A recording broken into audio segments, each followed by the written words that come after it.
You think just because I'm holding my kid, I won't pull the trigger, you bastard? A scream tore through the night. Then came 3 gunshots, brutal ripping into the quiet of 38 Maple Street. Inside, Maya Kane was feeding her baby with a bottle. Lullabies drowned by infant cries and the chaos that followed. The cops stormed in like animals. No warning, no warrant, no shred of restraint. In just 4 seconds, they gunned down a black woman without knowing they had just awakened a monster. Darius Kane, a former kill instructor who had trained hundreds in the art of silent execution, now stood in the street, drenched in his wife's blood, clutching his daughter. The pain of losing Mayathi woman he had sworn to protect seared through him, and his child's cries became the spark behind something far more dangerous than grief. Would you have the courage to stand beside him and demand justice for his family? What state are you in? Has your state ever witnessed the true, bloody cost of injustice? Darius Cole packed his luggage like a soldier long accustomed to a discipline so ruthless it bordered on obsession. Each shirt was folded at a perfect right angle, like corners in a training base. Nothing was unnecessary, no compartment left empty. Everything had its place, followed its rule, just like the way he used to organize the lives of others in unacknowledged missions. But this time, he wasn't heading out on a deployment. This time he was going home, a journey with no operation map, no enemy coordinates, yet no life insurance either. He was returning to Maya and to the daughter he had never held outside of half-conscious dreams after endless overnight alerts. No one saw him off from his last base. No tears, no laughter. His old teammates didn't shake hands, just nodded. The commanding officer handed him a discharge card and said 3 words, "Live with decency." Darius didn't reply. He understood. For people like him, those who had trained shadow units never listed in congressional records, farewells were merely transitions. Quiet withdrawal wasn't weakness. It was the necessary end for those who had ordered kills without ever. On the flight to Westbrook, Darius sat by the window, holding a photo faded by time. Mayais is in a white maternity dress, cradling a newborn Nia. Her eyes stared into the camera with a glow that warmed and ached him all at once. That light wasn't meant for him. It was meant for the child who never knew her father's face. He once thought himself numb. Too many corpses, too many failed rescues. He believed he had shed his humanity, left only with the instincts of a machine that could think. But as the plane descended, revealing Westbrook's slanted rooftops and summer lawns, his chest began to tremble. Not from fear, but from something even more terrifying, emotion. He didn't know if Maya would still recognize him, didn't know what Nia would call him, or whether she'd even register his voice before running away. But deep in his heart, he knew this was a return without summons, without banners, without command, just a man trying to relearn how to be a husband, a father, a human. Darius tilted his head back and closed his eyes just before the plane touched down. At that moment, he had no idea. Just 3 months from now, on the very soil he called home, his wife would be shot 3 times in front of their daughter's room. And a soldier's baggage had never been the last thing he needed to prepare. Westbrook greeted Darius with a pale gray dusk and wind that had died, as if someone had pulled the emotional plug from the entire town. The taxi driver was a middle-aged man who didn't speak more than 3 sentences after leaving the airport. His eyes flicked to the rearview mirror more often than necessary, checking whether Darius had something hidden up his sleeve, or maybe just whether he was trustworthy. The car turned into Oak Ridge, an old black neighborhood on the town's east side. The rows of wooden houses with gray roofs looked like blurred snapshots from his memory. Lawns were freshly trimmed, and flower beds were still damp from watering. Yet somehow that neatness made him uneasy instead of comforting, like a place freshly scrubbed of blood to cover. A boy chasing a ball darted in front of the car. Darius instinctively leaned to the side. The boy glanced back at him, then bolted, as if Darius were a man just out of prison. The old neighbor who used to offer him corn soup stood watering her plants. She was still there, same straw hat, same thick gloves. But when their eyes met, she didn't smile. She just looked, then turned away. No words, not even a nod. Across the street, a patrol car crept by. The two officers inside weren't watching the road, they were watching him. Their faces weren't hostile, but they were far from friendly. Their eyes were blank, like they were scanning a file, not a person. Darius pulled the door handle and stepped out when they arrived. A two-story white house sat wedged between taller ones. No fence, no nameplate, just an American flag fluttering above the porch, faded and torn at the corners. He suddenly felt it was an omen. The homeland was no longer whole. The door opened before he could knock. Maya stepped out. Still his Maya. Same brown eyes, slender shoulders, hands holding their daughter as if cradling the whole world. But she looked thinner than before, tired. Her eyes were bright, yet seemed to be holding back something unspoken. Dia cried out at the sight of him, not in fear but in an eruption, like her tiny body recognized the blood bond despite never laying eyes on her father. Darius dropped to his knees, wrapping both mother and daughter in his arms. That moment melted everything inside him. War had never made him cry, but this moment, if he weren't a soldier, might have made him sob aloud. Maya whispered in his ear, "You're home now." He nodded, but in her eyes, Darius saw the same look he'd once seen in soldiers standing at the edge of life and death, absolute vigilance. Westbrook, clearly, was no longer the place they used to call home. Darius's first dinner back home had only 3 people, him, Maya, and little Nia, but the air was so thick it felt like a 4th person sat silently in the shadows, an invisible figure who didn't speak, didn't eat, just watched and pressed down on all 3 of them like a weight across the old wooden table. Maya ladled soup, served rice, and chatted about small things. The clinic running out of painkillers, gas prices rising, the new neighbor who had taken in 3 stray cats. Her voice stayed calm, steady, like a synthetic heartbeat, but her eyes gave her away. Darius saw it clearly. Each word was a lifeline she threw out, trying to cling to the illusion of safety slipping through her fingers. "The police are no different from the military now," Maya said once they were nearly finished eating. She twirled the soup ladle slowly in the pot, like stirring a thought she didn't want to surface. Ever since the federal weapons funding came through, neighborhoods of color are crawling with patrols. They've got armored trucks, automatic rifles, thermal scopes. Where do they think we are? Afghanistan? Darius didn't answer. He just picked up the last piece of vegetable with his chopsticks.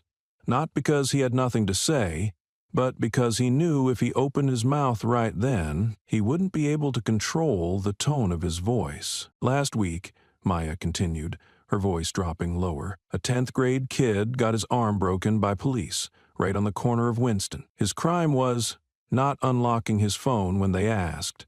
They said he was resisting. No one filmed it. Everything sank like a stone." Darius had seen children shot for holding soda cans in war zones in the middle of the night, but those were strangers. This time it happened on the very street where he used to bike to school every morning. This wasn't a memory of war anymore. It was a future, waiting for his daughter to grow up. Maya looked at him. "I know you thought coming home would feel different, but honestly I'm not even sure this is home anymore." She told him how once, while treating a patient injured by police, a patrol car parked outside her clinic for 3 hours. No one came in, no one left. They just sat there, like modern-day vultures in an SUV. "They call me the slum doctor, the know-it-all colored chick," she said, eyes locked on his, unblinking. "I told the city council once that no one deserves a boot to the face just for walking at the wrong time. Since then, every day, someone walks past our house, real slow." Darius tightened his grip on his chopsticks. In his chest, a thick silence oozed like black oil. Maya didn't curse,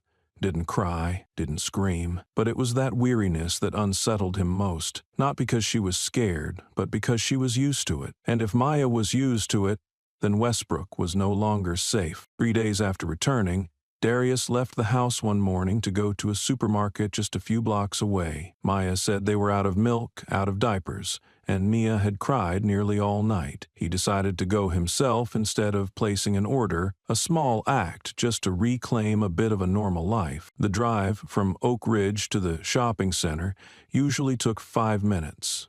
That day, it took half an hour, not because of traffic, but because of 3 strangely timed red lights and one stop. The patrol car appeared from around the corner as if it had been tailing him. 2 white officers stepped out, one older, one younger. Neither smiled. The older one walked up and knocked on the window with his knuckles. 3 short taps, not hard, but firm enough to remind, "You're being checked, not greeted." Darius rolled down the window. "Good morning, officers. Is something wrong? Can you explain why you stopped here?" the officer asked, eyes fixed on Darius's hands. "I'm buying diapers and milk for my daughter," Darius answered, tone even, like he'd memorized the line long ago. "We got a report of a suspicious individual loitering around this area. Can we see your ID?" Darius showed no emotion. He looked the young officer directly in the eye and said slowly, "I live in Oak Ridge. My name is Darius Kane.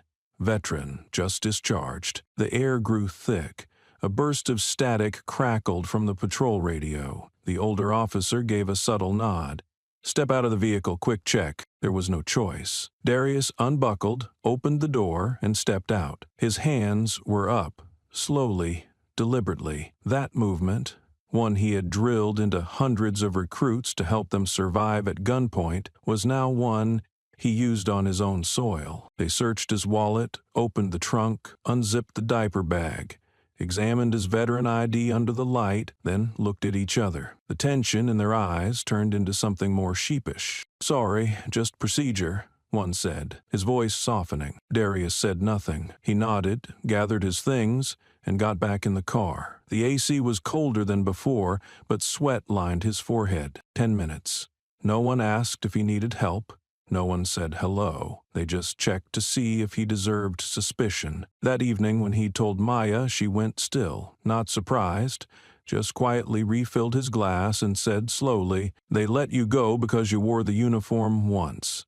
Because you've got the right to be doubted less. But those black boys out there, they don't get that get-out-of-jail card." Darius didn't reply. He sat watching the neighbor's porch light flicker through the window. Something stirred in his chest. Not rage, not fear, but a mechanism long dormant, now switched back on, like a circuit preparing for deployment. Silent, clear, and irreversible. The first message arrived at 2:47 a.m. Maya was downstairs, entering prescriptions into the computer in her office. A soft yellow desk lamp lit up the prescription pad, where she was midway through writing the name of an antibiotic when her phone vibrated gently. A strange number appeared on the screen. No name, no familiar area code. The message contained only 4 words.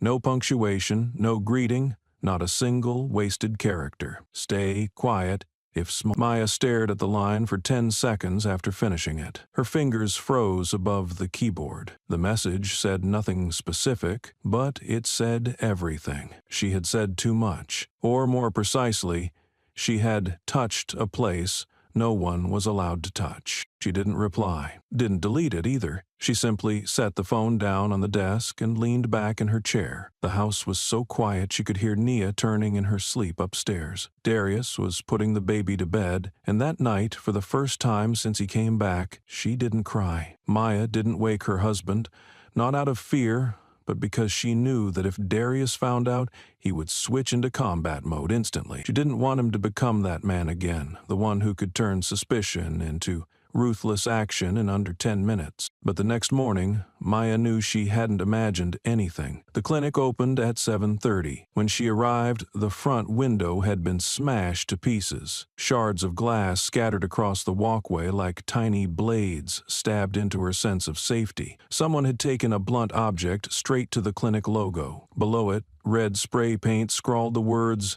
"Shut up if you want to live. Don't forget who you are." Maya didn't need to read them twice. The message was clear. They didn't want her speaking out about the police. She ran inside and checked the medicine cabinets.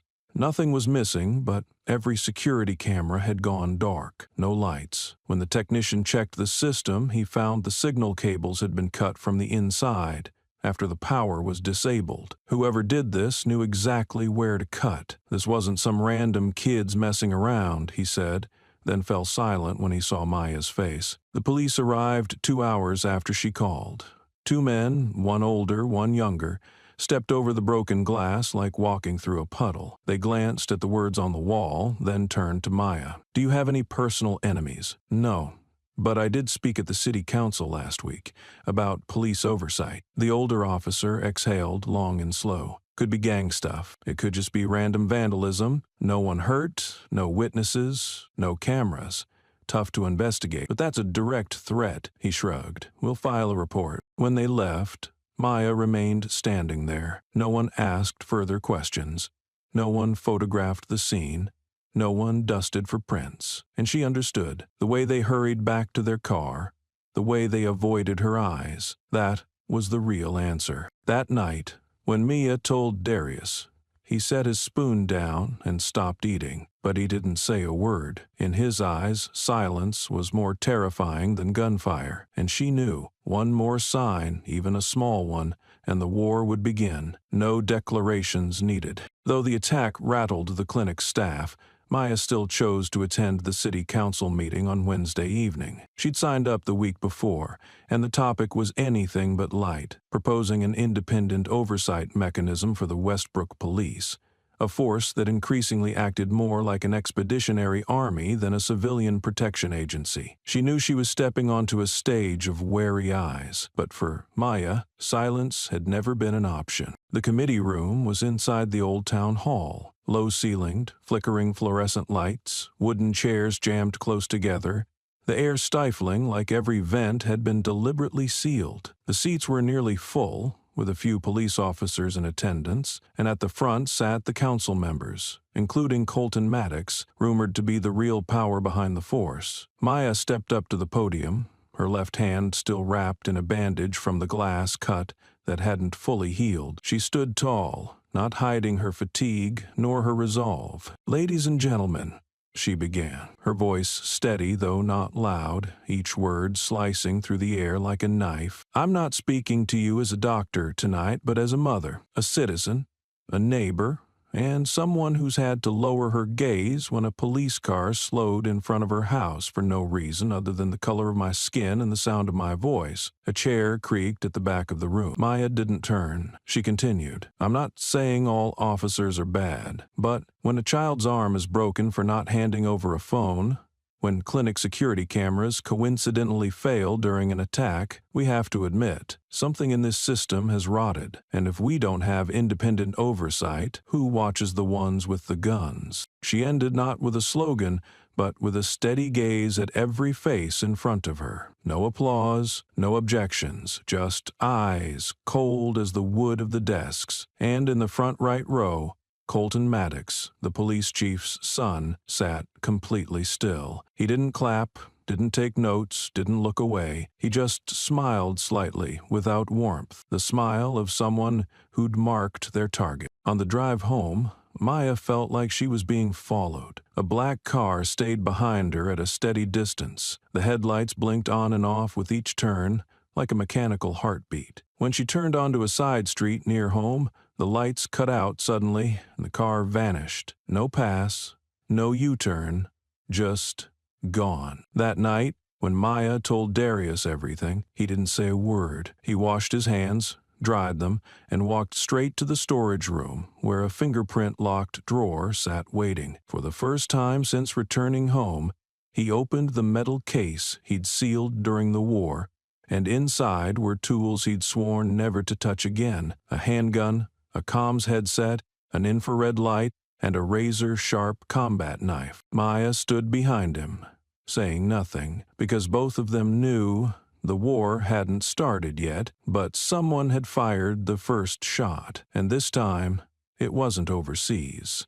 The memorial service for veterans was held in Westbrook Central Park on a sunny Saturday morning that wasn't warm. Darius hadn't planned on going. He no longer cared for ceremonies full of flowers, but empty of meaning. But Maya had said, "You bled for that flag. At least let them see you're not hiding." It wasn't a push, it was a reminder that some battles, however exhausting, must still be faced, or else even the truth risks being buried under silence. Darius nodded, chose a neat shirt, and polished his old military boots. Looking at him, No one would guess he had just returned from places that made even maps tremble, unless they noticed the thin calluses on his fingers, the marks of someone who had held a weapon too long to be called lucky. The park was packed. Elementary students were handing out small flags.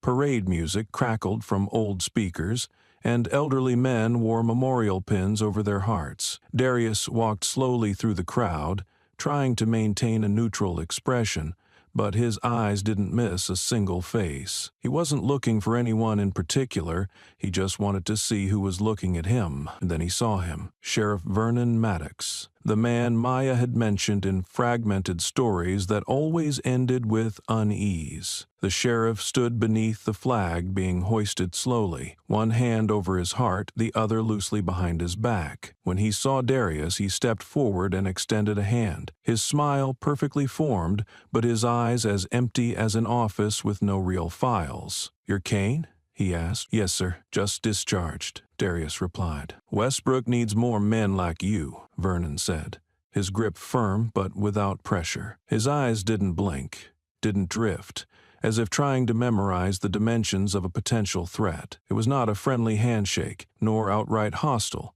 just a warning wrapped in politeness. Soon after, Colton Maddox appeared, uniform crisp, shirt pressed, but no name tag. Darius knew that wasn't an accident. Colton's handshake was nothing like his father's, quick, cold, and short. No desire for contact, no need to impress.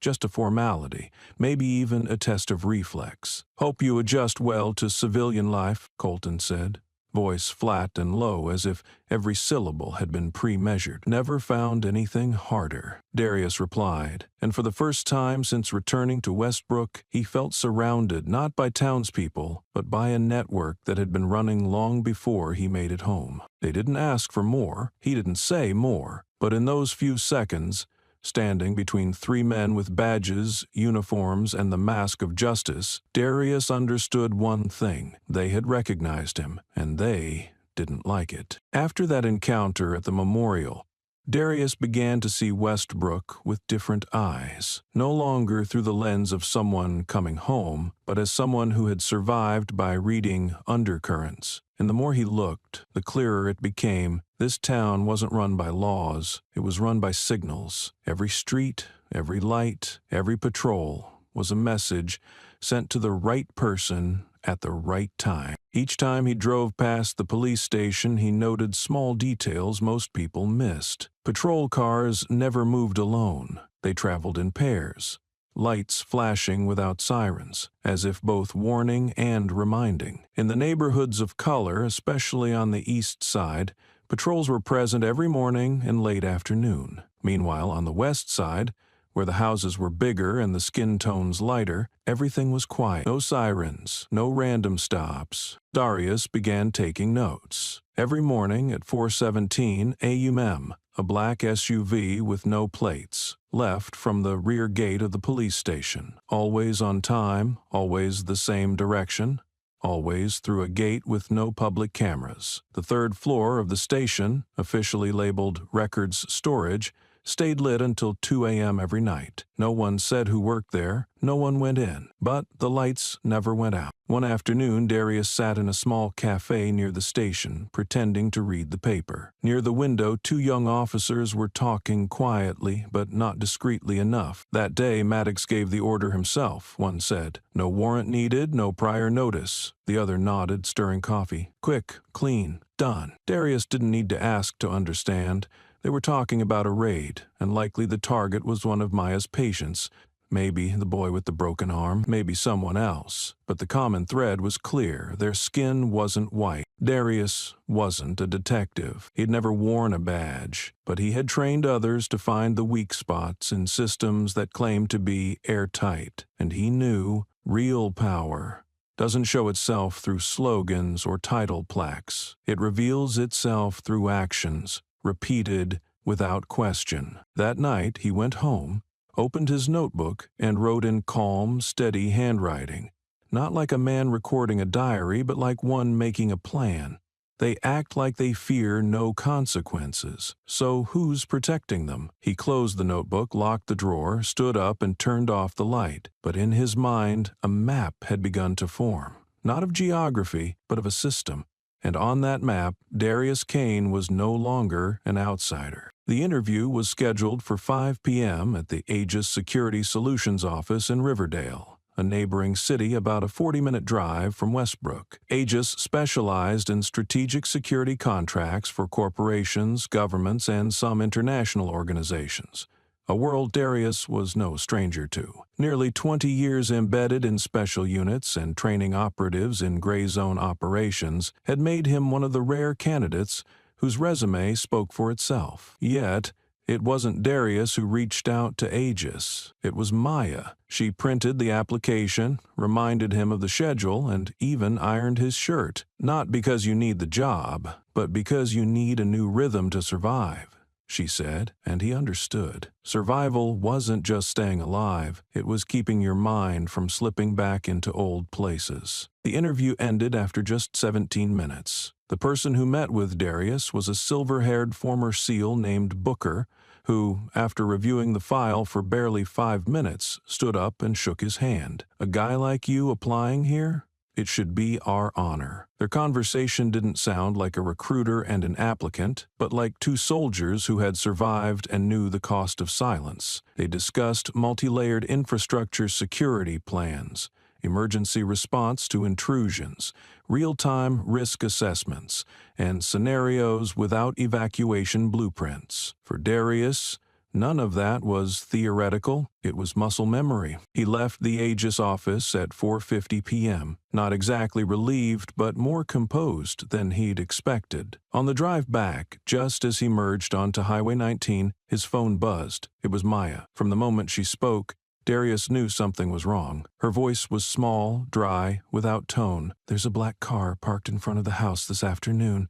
All tinted windows. No one's come out, no one's gone in. I called the police an hour ago, no one's shown up." Darius gripped the steering wheel. His voice dropped, shifting from husband to soldier. "Lock every door. Stay with Nia. If anyone approaches, get into the safe room and call 911 again. No arguing. Don't step outside." "I'm fine," Maya said quickly. "Maybe it's just someone parked in the wrong place. I didn't want to make a big deal, but it's making me uneasy." Darius checked the time. If traffic held up, he could be home in 30 minutes. "I'm turning the car around now. Keep the line open." The call ended at 6:07 p.m., and exactly 3 minutes later, at 6:10 p.m., the 919 dispatcher received an emergency call from a man using a voice distortion device. "There's a black man with a weapon. He's yelling, breaking things, and threatening to kill his wife and child. Address, 38 Maple Street." The dispatcher asked, "Are you witnessing this directly?" "I'm nearby. I can hear it. Please send someone now. I'm scared they won't make it." The protocol required verifying the homeowner, checking nearby restraining orders, and calling the residents. But this time, none of that happened. The report simply read, "High threat, possible weapon present, woman and child in danger." An emergency response was dispatched. A rapid response team was activated. Estimated arrival 9 minutes. No sirens, no loudspeakers, no advance notice. Westbrook prepared for a breach operation, unaware that the woman inside had nothing but a bottle of milk, a crying child, and a heart that had never known hatred. No sirens, no warning, not a single cue to suggest the people inside had any right to know what was coming. A team of 4 officers from the Rapid Response Unit, dressed in full tactical gear and body armor, approached 38 Maple Street from the side alley. The front door was untouched. They were ordered to enter from the rear. Every movement was executed in total silence, coordinated and cold. The report stated, "Suspect, armed. Dangerous, threatening family, emergency situation, high potential for violence." No line mentioned verifying the address. No question was asked about the resident's background. No time allowed for second thoughts. They arrived with one goal: control, neutralize, and do it fast. Upstairs, Maya was in the bedroom holding Naya, who had just woken up crying at dusk. One hand patted the baby's back, the other checked the front door camera feed on her phone. Nothing, just the empty front yard. The porch light flickered like always. Maya exhaled, preparing to place her daughter in the crib, when the first sound hit. Not loud, but wrong. A quick step. A metallic click. Then, suddenly, the back door burst open. A violent blow shattered the wood, glass clattering to the floor. Footsteps stomped across the tiles, followed by a chorus of shouts. "Drop the weapon! Hands up!" But no one waited for Maya to comply. No one gave the mother carrying her child even a split second to react. 3 gunshots rang out nearly simultaneously. The sound thundered off the walls like hammers striking steel. 3 bullets tore through her chest, shattered ribs, punctured lungs, ripped through flesh, and dropped her to the floor just steps from her daughter's room. She collapsed, face first, still holding the warm baby bottle. Blood soaked through her shirt and onto the carpet, red like paint hurled from a can. Nia screamed not from hunger, but because no one caught her as her mother fell. 17 minutes later, Darius turned onto the street. He saw flashing red and white lights in the distance, ambulances, police cars, and a silent crowd packed on the sidewalk as if attending a funeral to which no one had been invited. He gunned the engine, sped past 2 patrol units, and slammed the brakes in front of the house. An officer raised a hand to stop him, but Darius shoved it aside and yelled, "My wife is in there!" He charged past the yellow tape, not caring who tried to hold him back. An older officer grabbed his arm and whispered just loud enough to pierce his heart, "She didn't make it." Darius froze. For a few seconds, time stopped. No sound, no images, just a void in his chest that made everything else meaningless. A plainclothes man stepped out from the house, wearing a badge. In his arms was Nia, her face flushed, eyes swollen from crying. She squirmed and screamed at the sight of her father, arms flailing in every direction. Darius took her, held her tightly against his chest. For the first time, his hands trembled, not from fear, but from the realization that he had failed to protect what mattered most. He looked at the officer in front of him, a stranger's face, but a voice rehearsed like a news broadcast. She was believed to be armed, non-compliant, high tension. "We were forced to fire." Darius stiffened. His lips cracked. "What weapon?" he asked,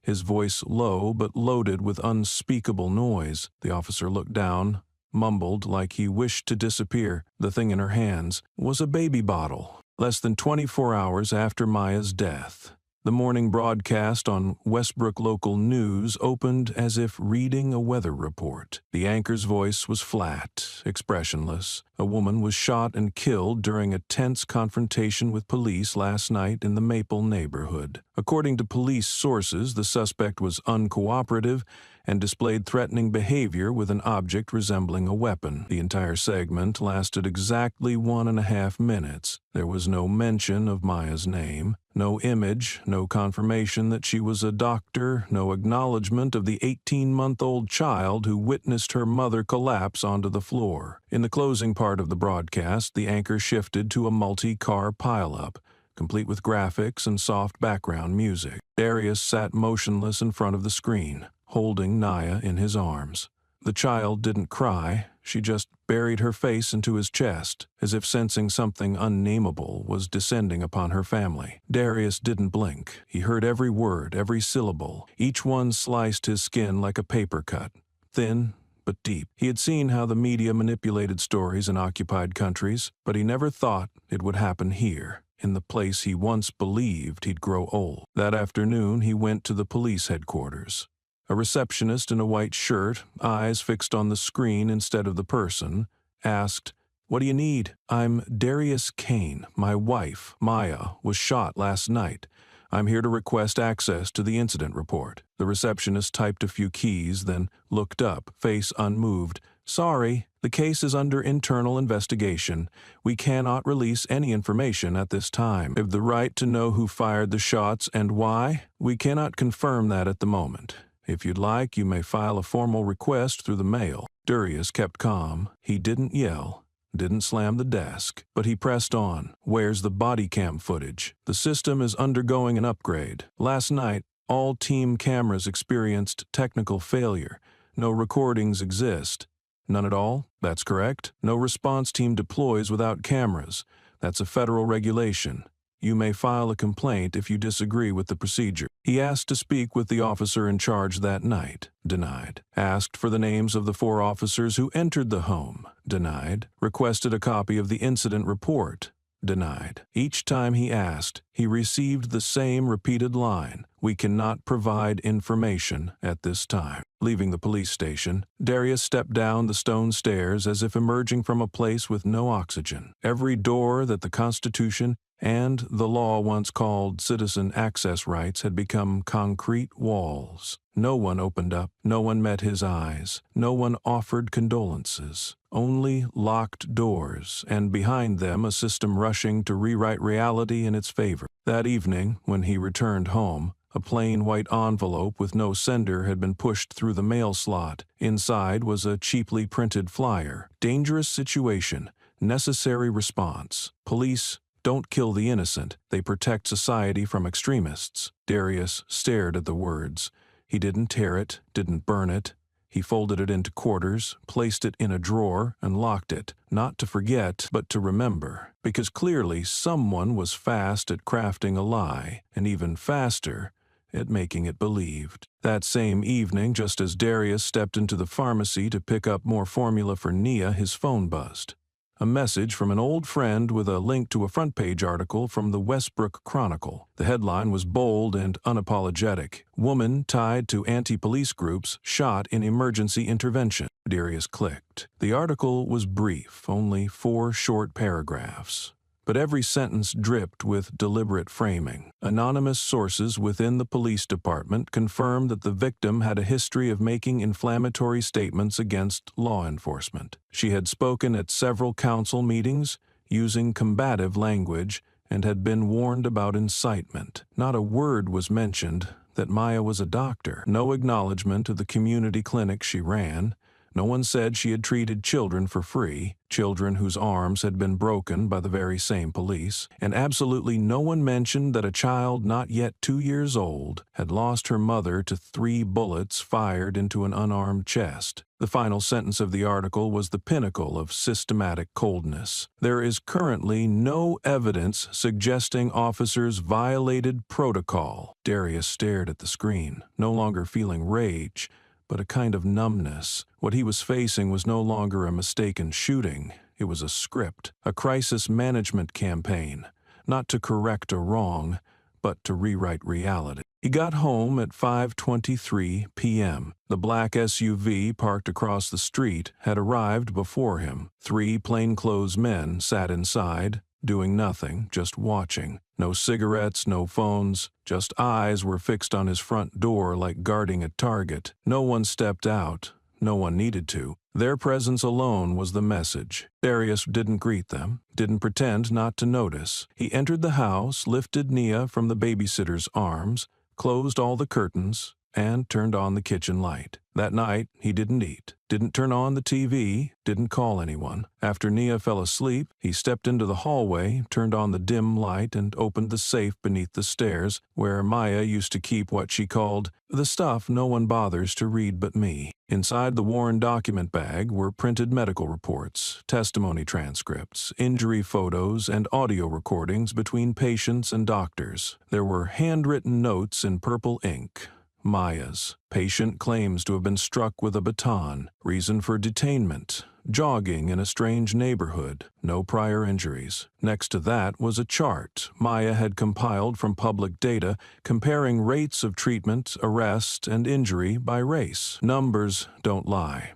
And if they did, Mayer had forced them to speak the truth. Among the papers, Darius found a small USB drive. He plugged it into the computer. Inside were recordings of council meetings, clinic security footage, even a short video of Colton Maddox stepping out of his patrol car, walking past Maya's clinic without a word, just a glance. But that glance alone was enough to turn suspicion into confirmation. Darius closed the laptop, leaned back against the wall, clutching the USB in his fist, eyes fixed on the narrow gap in the curtain. The SUV was still there. The men inside still hadn't moved. And the thing that hurt him most wasn't that they killed Maya. It was that they had known they would do it, and had prepared everything in advance to make the world believe she deserved it. Maya knew. Maya had seen it coming, and still, she continued. That was courage. Or perhaps something beyond courage. A belief that if the truth is held long enough, it will eventually find a way to speak. 4 days after Maya's death, the Westbrook Internal Affairs Office released a press statement exactly 1.5 pages long. No press conference, no public address, just a PDF quietly uploaded at 2 a.m.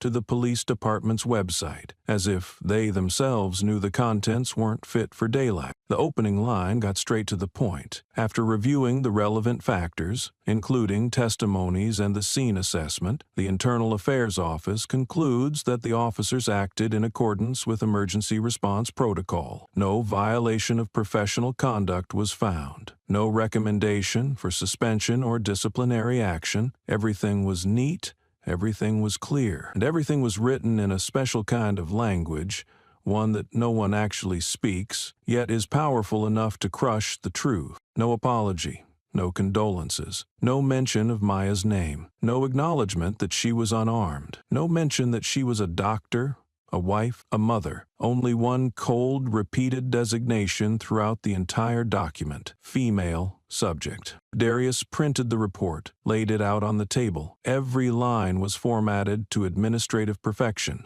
legally sound, structurally clean, and completely dehumanized. Terms like emergency situation, swift action as trained, and provided with inaccurate information appeared repeatedly, as if killing someone were the result of a broken telephone game. No one pulled a trigger. No one stood near the victim. It was all just the result of information, as if the real killer was data and the humans merely shadows following protocol. He read it over and over, every word, every period, every comma, hoping to find a crack, a faulty logic, an unsupported claim. But there was nothing.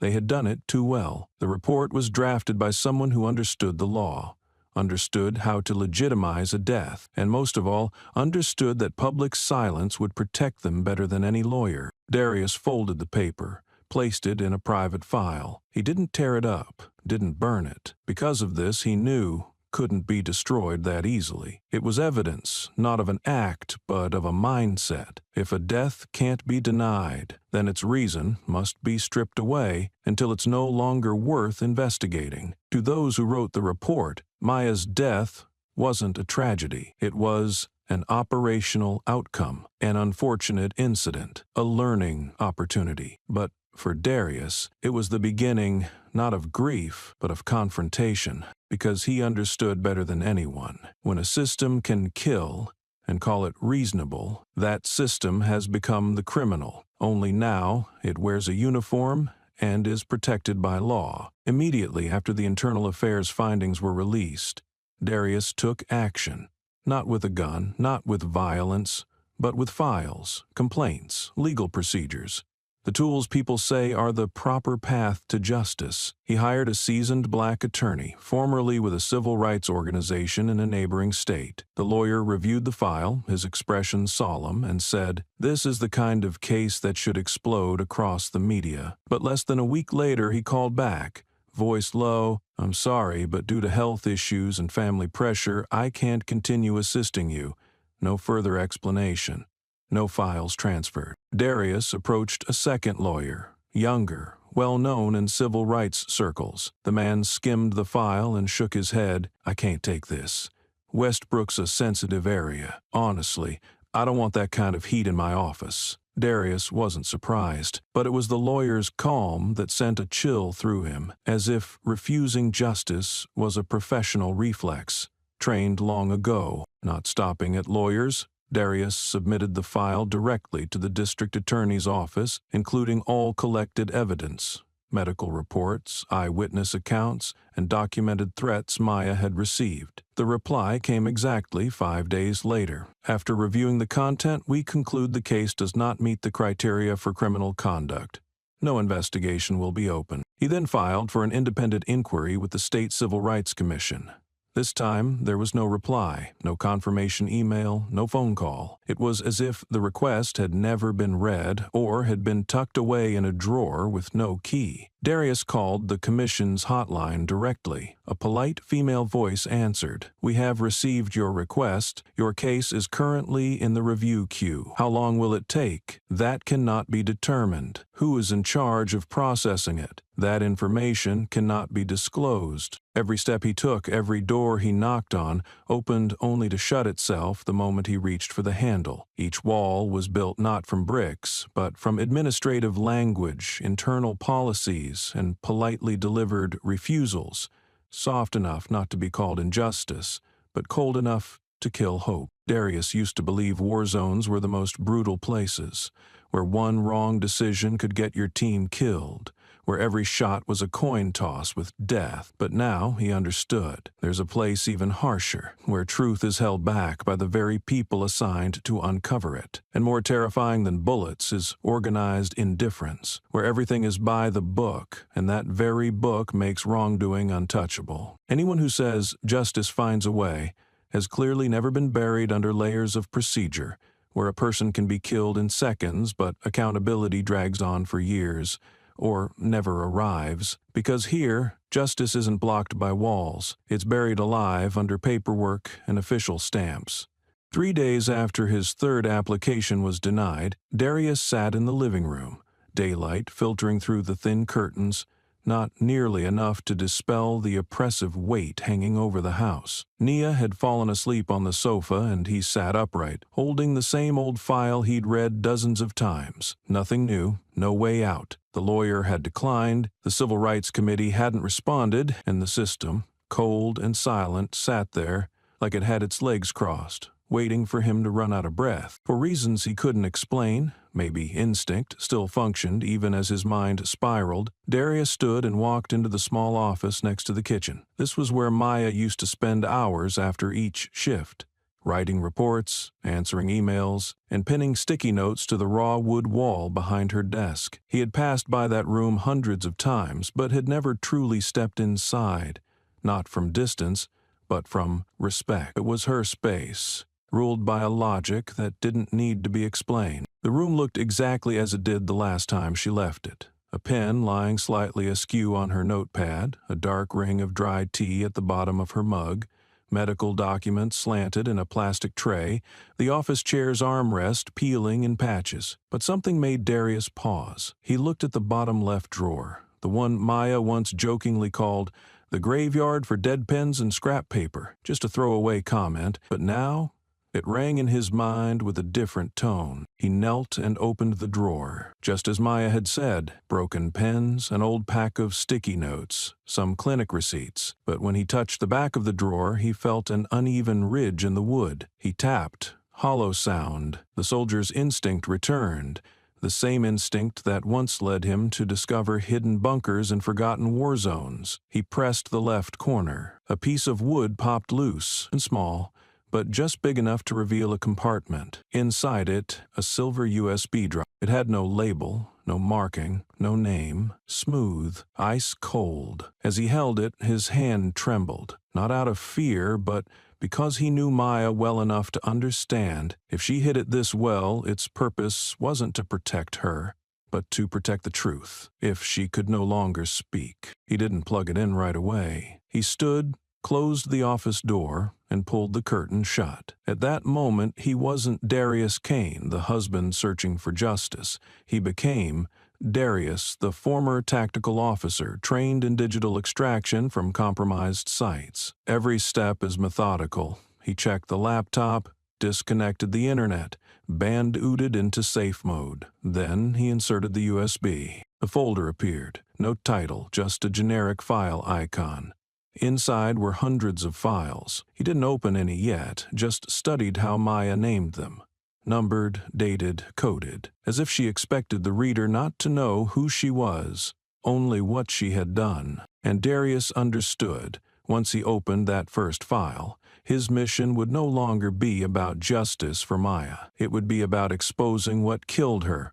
The system she had once believed would collapse, if only it were thoroughly documented. He hadn't expected much when he plugged in the USB. He'd seen plenty of meaningless digital remnants left behind by the dead, unfinished emails, blurry photos, journal entries trying to self-soothe. But what appeared on screen wasn't chaos, it was structured, a system, a meticulously constructed archive, built in silence with the precision of an intelligence analyst. Inside were hundreds of files, sorted into folders, medical folders, case names, body cam failures, folder, patterns, Maddox division, and one title standing out at the top of the list, Untouchables. Darius opened medical injuries first. Dozens of Excel sheets. Each row listed a patient name, visit date, type of injury, and officer involved, all recorded in clinical, emotionless shorthand. Maya had turned her clinic into an unofficial archive of evidence no one else had bothered to track. Bruised wrists, cracked ribs, hematomas, torn cheekbones, and behind every injury was the same starting phrase, restrained by police, extrained by police. He opened body cam failures, nearly 60 incidents listed, all with one thing in common: no body cam footage at the time of violence. Maya had documented the coincidence rate with brutal clarity. In use-of-force arrests that resulted in injury, 78% had no recorded footage. Some notes read, "Department claimed software error," 3 times in 1 week. Darius clenched his fists, not from surprise, but because he saw it. Maya wasn't trying to prove the system was flawed. She was proving it was built to fail, on command. He clicked into Untouchables. The list made his blood go cold. Names, badge numbers, divisions, complaint counts, disciplinary status, most were marked no action, internal warning, or, at worst, temporary reassignment. At the top, Colton Maddox, with a photo, and a scanned email Maya had obtained from an anonymous source, an internal message revealing Colton had once been recommended for suspension over an unlawful arrest, but was shielded by senior command to avoid media fallout. In the folder marked Conversations, Darius found a single audio file. No name. He played it. Maya's voice, steady, calm as ever. "Are you sure? If I release this, they won't leave me alone." A male voice replied, distorted and altered, "I'm not telling you what to do. I'm telling you if you keep going, they'll make you quiet one way or another. You know what I mean." Darius hit pause. He didn't need to hear the rest. He already knew. Maya didn't die because of a misunderstanding, not because she was mistaken for a suspect. She died because she knew too much, and worse, because she had gathered enough to bring down the entire system if it ever saw daylight. He leaned back in the chair, eyes fixed on the screen like it was a battlefield map, only this time, the enemy wasn't armed officers, it was data, it was numbers, it was the smothered stories of those who came to Maya's tiny clinic, believing that if the truth could be kept alive long enough, maybe it could survive. After reviewing all the data on Maya's USB drive, Darius knew one thing for sure. He couldn't do this alone. His military training helped him recognize patterns and analyze connections, but he was still just one man. And the system Maya had exposed was a machine built to crush individuals. What he was about to confront wasn't just the police. It was an entrenched network of interests spanning government, law enforcement, and media. To take it on, he needed people who had always lived outside the light. Lawyers weren't enough. Journalists wouldn't cut it. Darius needed old comrades, those who had operated with him in missions that didn't exist on paper.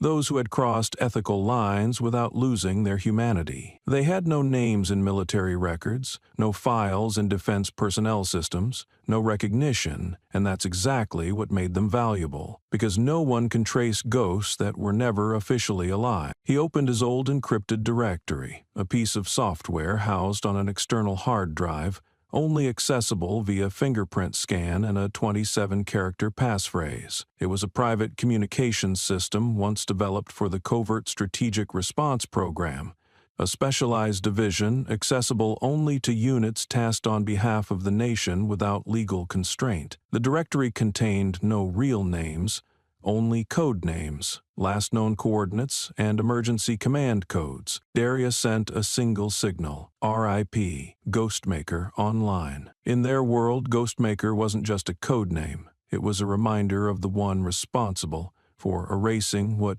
shouldn't leave a trace, and that phrase, if received, meant, I'm alive and about to act. No explanations, no complaints, just a signal, like an arrow loosed from the string. 6 minutes later, 3 replies came back, an orange icon, a red dot, a blue slash. No greetings, no what happened, just confirmation, signal received, standing by for instructions. And just like that, a unit once thought disbanded rose from the shadows. The first, codename Hound, was a data infiltration and cyber ops specialist. The second, Rook, is a breacher trained in subterranean entry and corridor reconnaissance. The last, Dune, a mercenary who'd survived 7 Black Ops with no record, who once said, when justice falls asleep, I'll be the nightmare that wakes. Darius knew this wasn't an investigation anymore.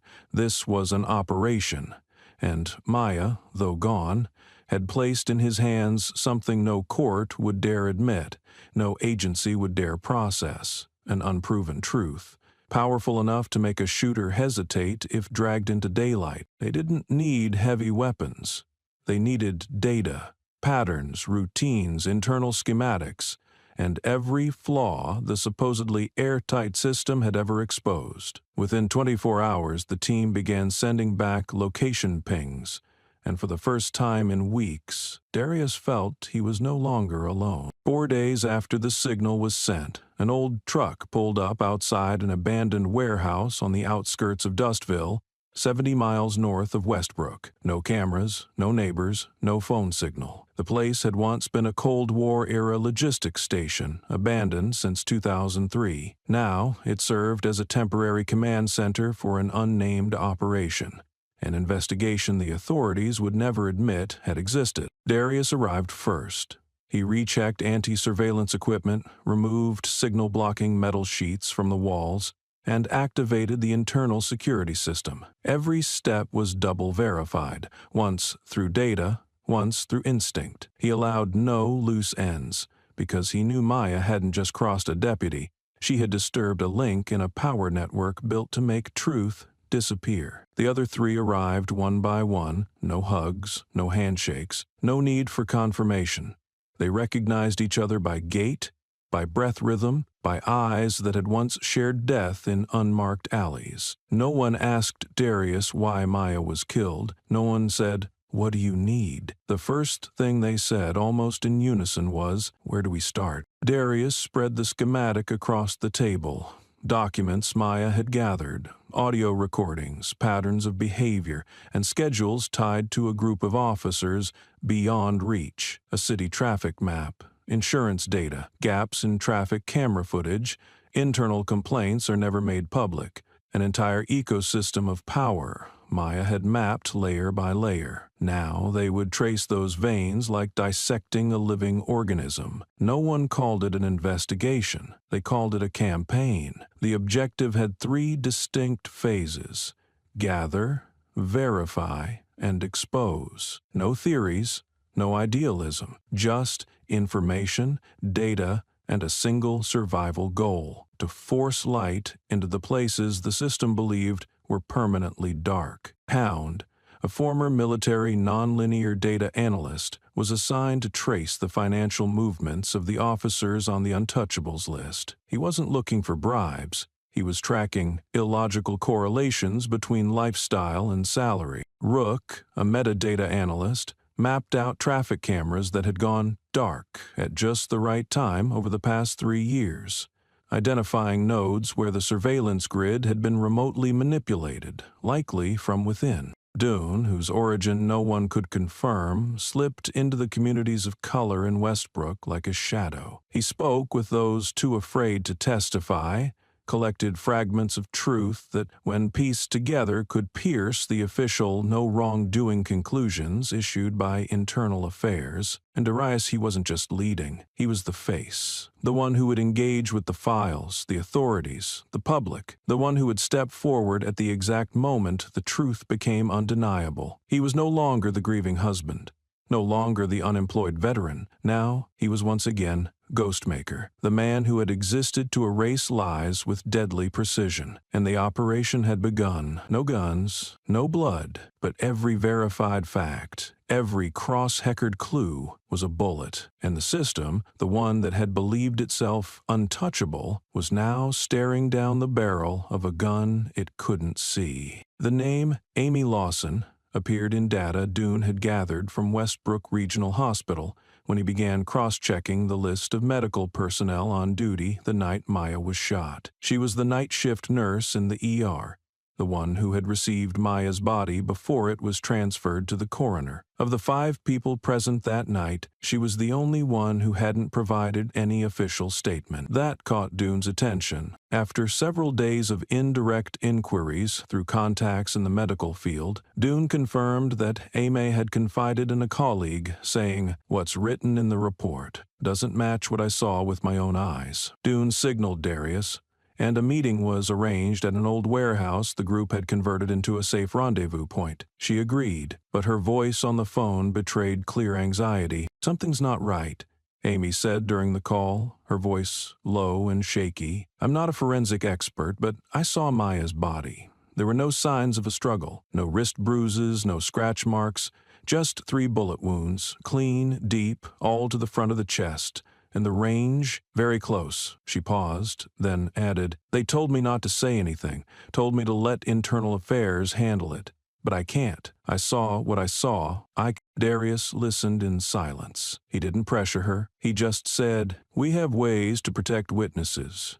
Just show up on time. I'll handle the rest." The meeting was scheduled for 8 p.m., 3 days after the initial call. But at exactly 5 p.m. that day, Amy's phone suddenly went dark. Messages went unread. Calls went to voicemail. Dune immediately checked traffic cameras around her residence, but the city's system returned the familiar response: no footage available for the requested time period.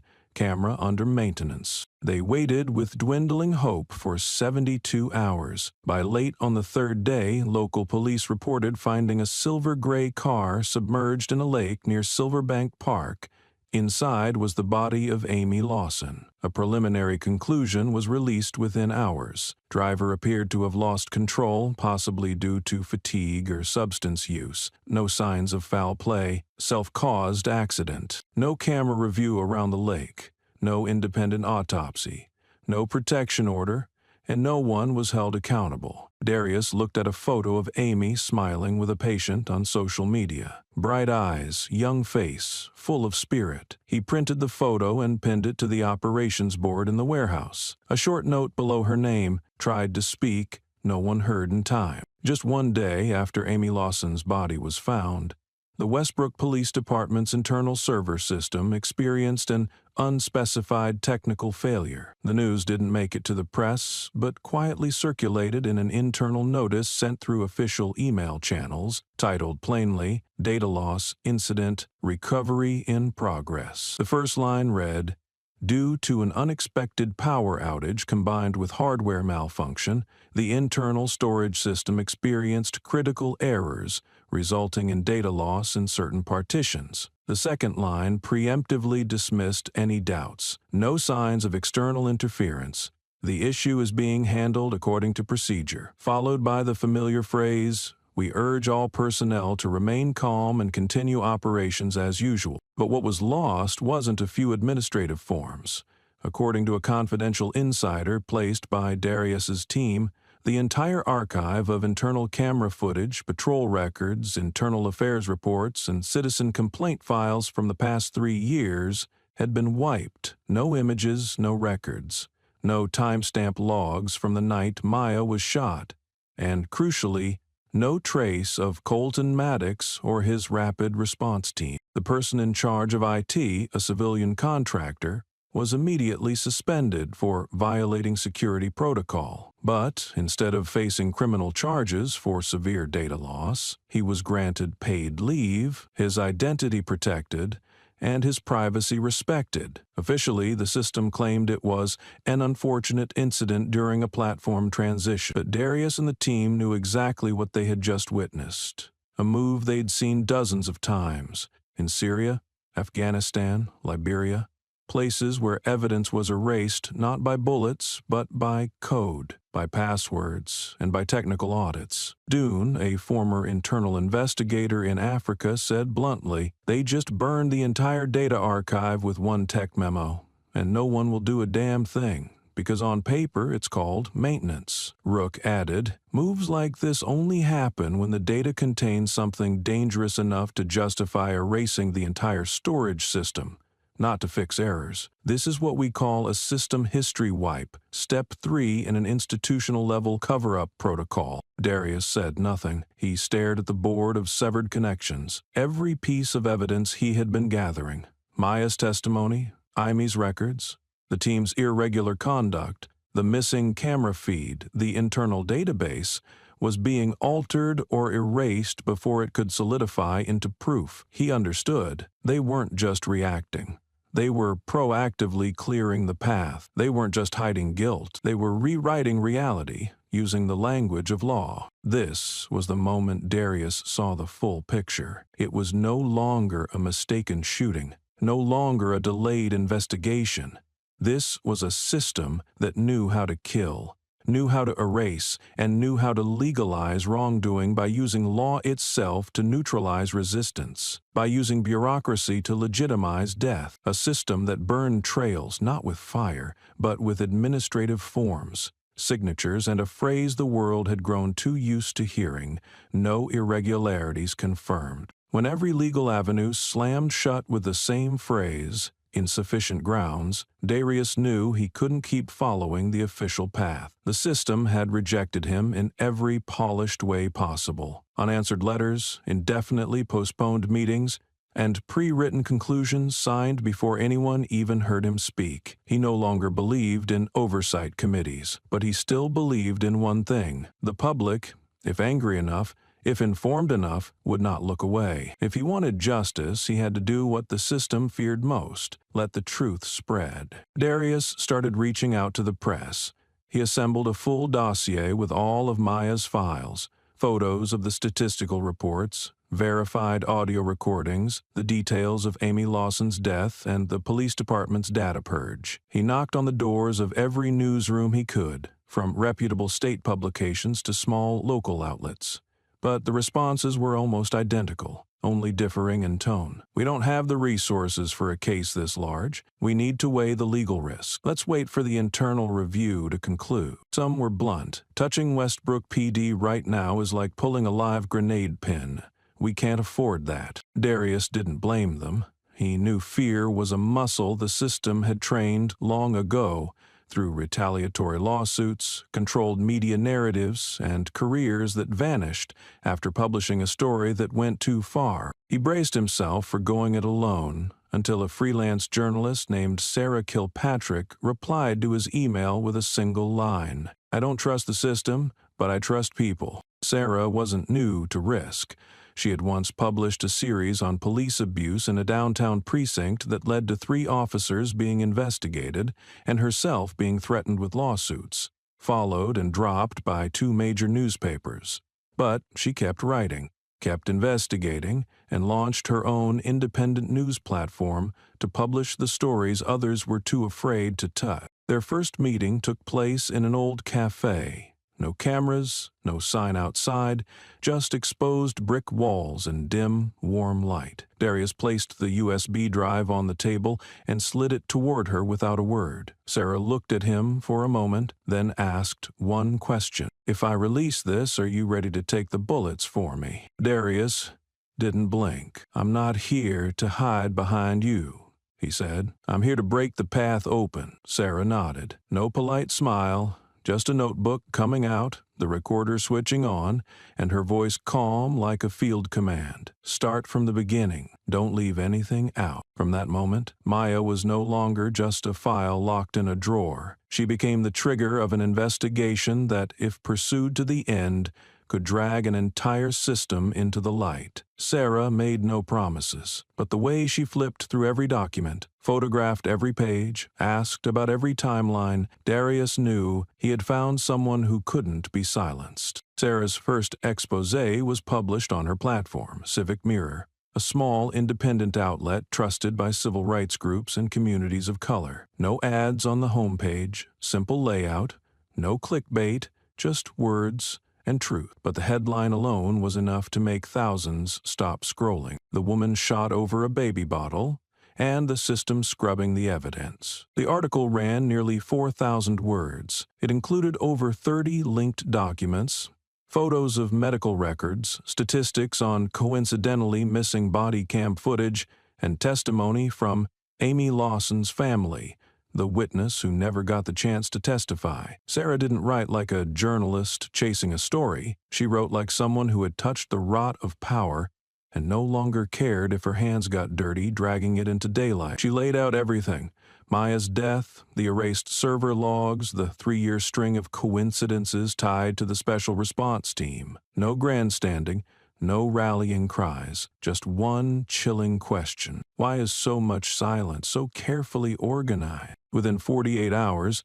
the article had been shared over 200,000 times, first by activist groups, then students, single mothers, veterans, teachers, and ministers. The comments weren't just outrage. They were recognition. A community that once convinced Maya's death was tragic but not unusual now saw it for what it was. For the first time, Maya Kane's name was spoken not as a female subject like in the reports, but as a person, a citizen, a mother, a doctor. Local broadcasts started paying attention. On church radio and morning homerooms, people spoke of Ms. Maya, the woman who treated patients for free, worked with homeless youth, and took quiet notes in community meetings. On the streets, the atmosphere shifted. At the barbershop, a man paused mid-convo about basketball to ask, "How'd that precinct camera just stop working that night?" In class, a history teacher assigned an essay, "What is justice if only one side holds the data?" In church, a pastor stood at the pulpit and said, "Silence in the face of injustice isn't neutrality, it's complicity." What started as a private grief, a husband's pain, a child's loss, was cracking into something deeper. No one rioted, no one has marched, yet. But people began looking at each other differently, not as me and them, but as us, and whatever's controlling the truth around us. Darius stood at the edge of it all. No interviews, no cameras, but he knew the investigation no longer belonged to him. It had become the fight of a community against the curse called "There's nothing we can do." And for the first time, he believed maybe Maya was still alive in every question that refused to go unanswered. Monday morning, the first light of day slipped through the door crack, casting a golden strip across Darius's desk. He and Rook were reviewing metadata logs from the traffic camera system.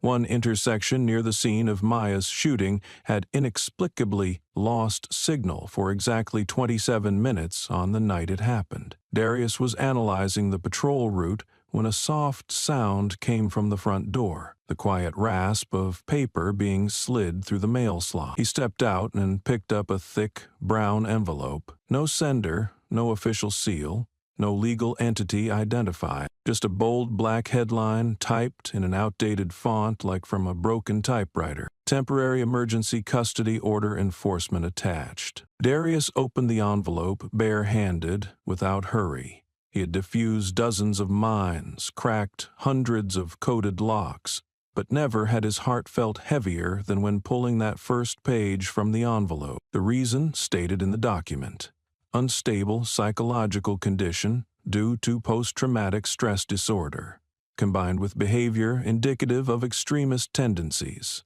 hostility toward law enforcement, and rejection of legal authority. potentially harmful to the developmental environment of a minor. No hearing, no right to respond, no chance to present a case.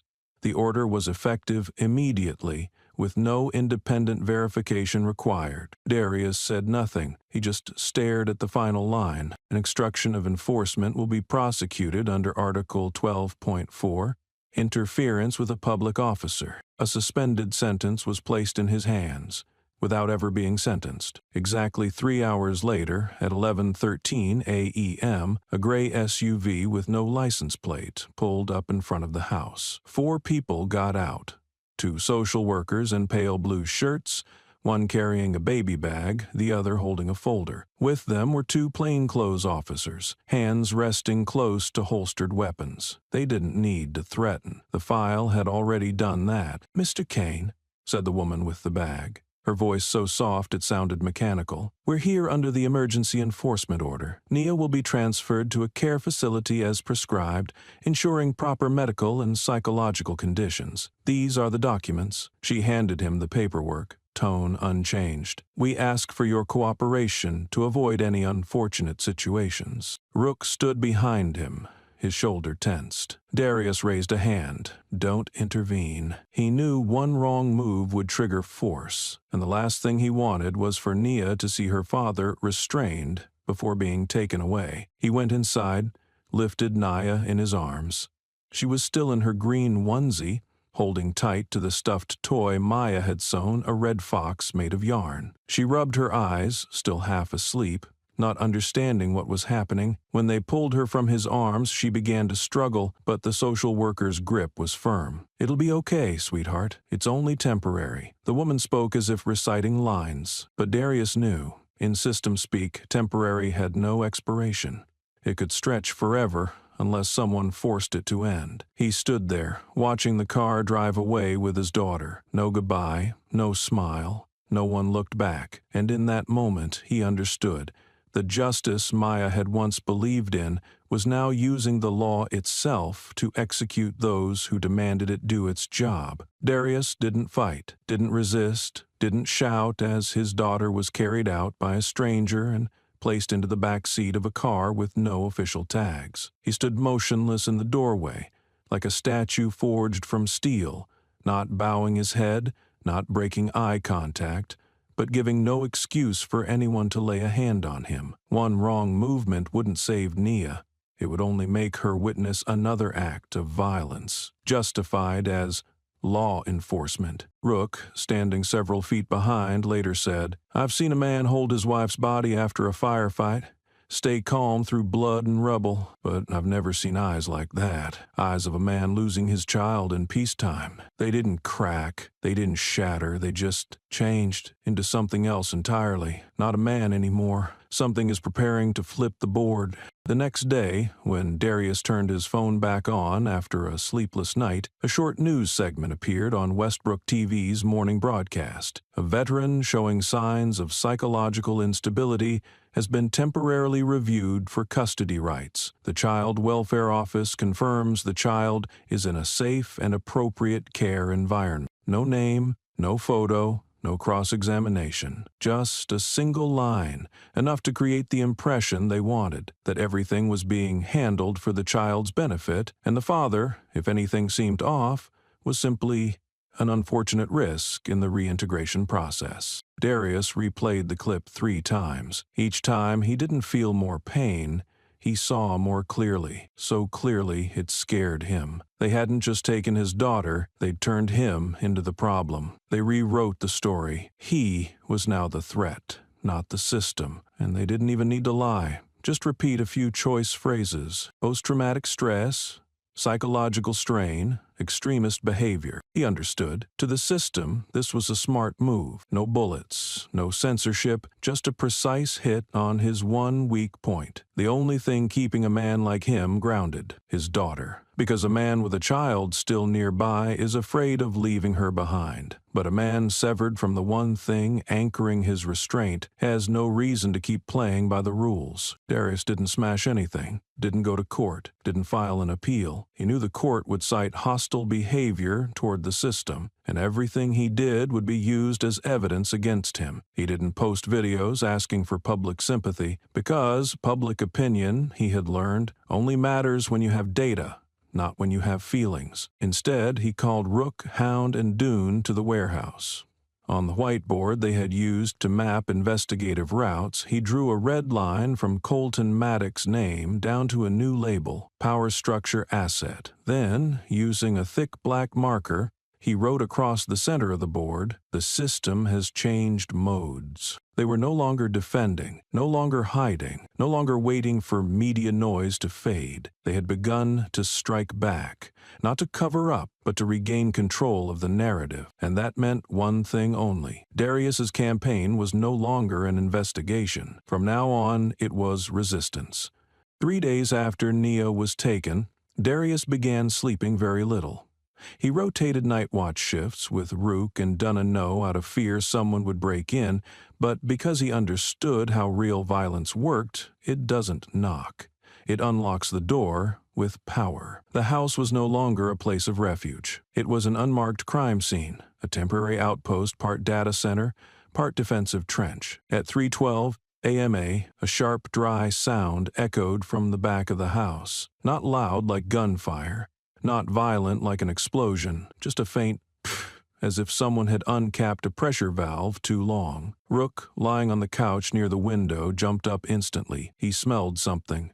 Soldiers from war zones recognized without hesitation gasoline. Fresh, unburned. 30 seconds later, the rear glass cracked from heat. Fire flared up from the ground floor curtains, raced across the living room and licked the wooden wall where Maya had once pinned dozens of handwritten notes. In just 2 minutes, the office burned like a furnace of paper. Darius rushed into the archive room, trying to drag out the small safe holding critical printouts. But the handle was too hot to grip. He and Rook had to leave it behind, managing only to grab a single backpack containing an unencrypted hard drive and a laptop. Hound pulled the car up to the front entrance from the rear. They escaped as fire hissed behind them. Every photo, every handwritten mark, every printed document Maya had underlined turned to ash beneath flames that clearly hadn't come from an electrical short. When firefighters arrived at 3:53 a.m., the roof was nearly collapsed. The initial report used phrases disturbingly familiar. Suspected fault in old outlet.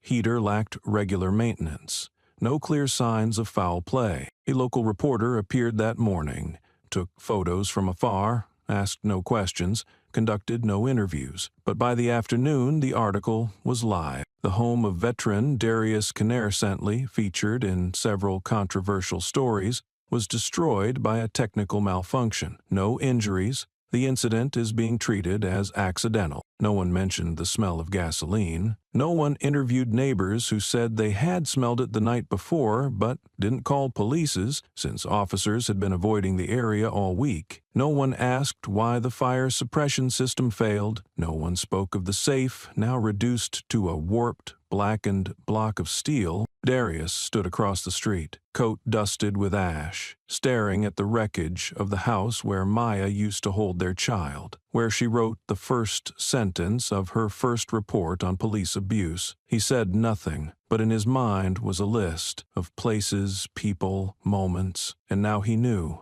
Even memories can burn. If we leave them in one place too long, the fire wasn't just a warning. It was an official declaration from whoever was watching him. You have no home. You have no place to store the truth. Let's see if you still dare to take another step. And that was their greatest mistake. Because Darius Kane Owens, a soldier who fought to defend his country, now had nothing left to lose, except the one thing no enemy could touch, a will that doesn't burn. 2 days after the fire, a special broadcast aired simultaneously on the 3 largest television networks in Westbrook. No theme music, no dramatic transitions. Just a reporter standing before an LED screen, voice low and chillingly neutral. Veteran Darius Kane, formerly of Special Operations Units now suspected of links to extremist groups opposing law enforcement and government institutions. Regional security agencies have placed Kane on a priority watch list. Immediately following was an old image of Darius in uniform, manipulated with lighting effects to make his face appear harsher. The photo came from a formal ceremony, but in the editor's hands it looked like a war criminal's mugshot. No context, no date, just his eyes staring into the lens. And in the broadcast, that gaze was turned into a threat. The segment also included short excerpts from Sarah Kilpatrick's articles, labeled Unverified Sources. A presenter added, "In times of informational chaos and rising attacks on public institutions, we urge citizens to remain cautious and avoid sharing content that may support subversive behavior." The story spread faster than any investigation Darius had ever released. His social media accounts were immediately locked. His bank accounts were frozen without warning. Driver's license, vehicle registration, marked with a red tag. Suspended internal directive. Access to medical services, including prescription refills, was denied by hospital systems. In less than 48 hours, Darius no longer existed as a citizen, he existed only as a target. From a legal standpoint, these were a string of temporary technical administrative measures to ensure public safety. But in practice, it was how the system erased a man from the protection of the law, no charges, no evidence, just a redesigned image. To most citizens, Farias was now a name with a warning label. To the few still following Maya's case, he was the next victim. But to those inside the system, he was a traitor, not because he carried a weapon, but because he dared to preserve truth in a world programmed to remember only what it's allowed to. What they didn't know was Darius had already prepared. Maya's original data had been encrypted using military-grade algorithms, hidden in 3 different locations, an offline hard drive, an SD card in the hands of an intermediary, and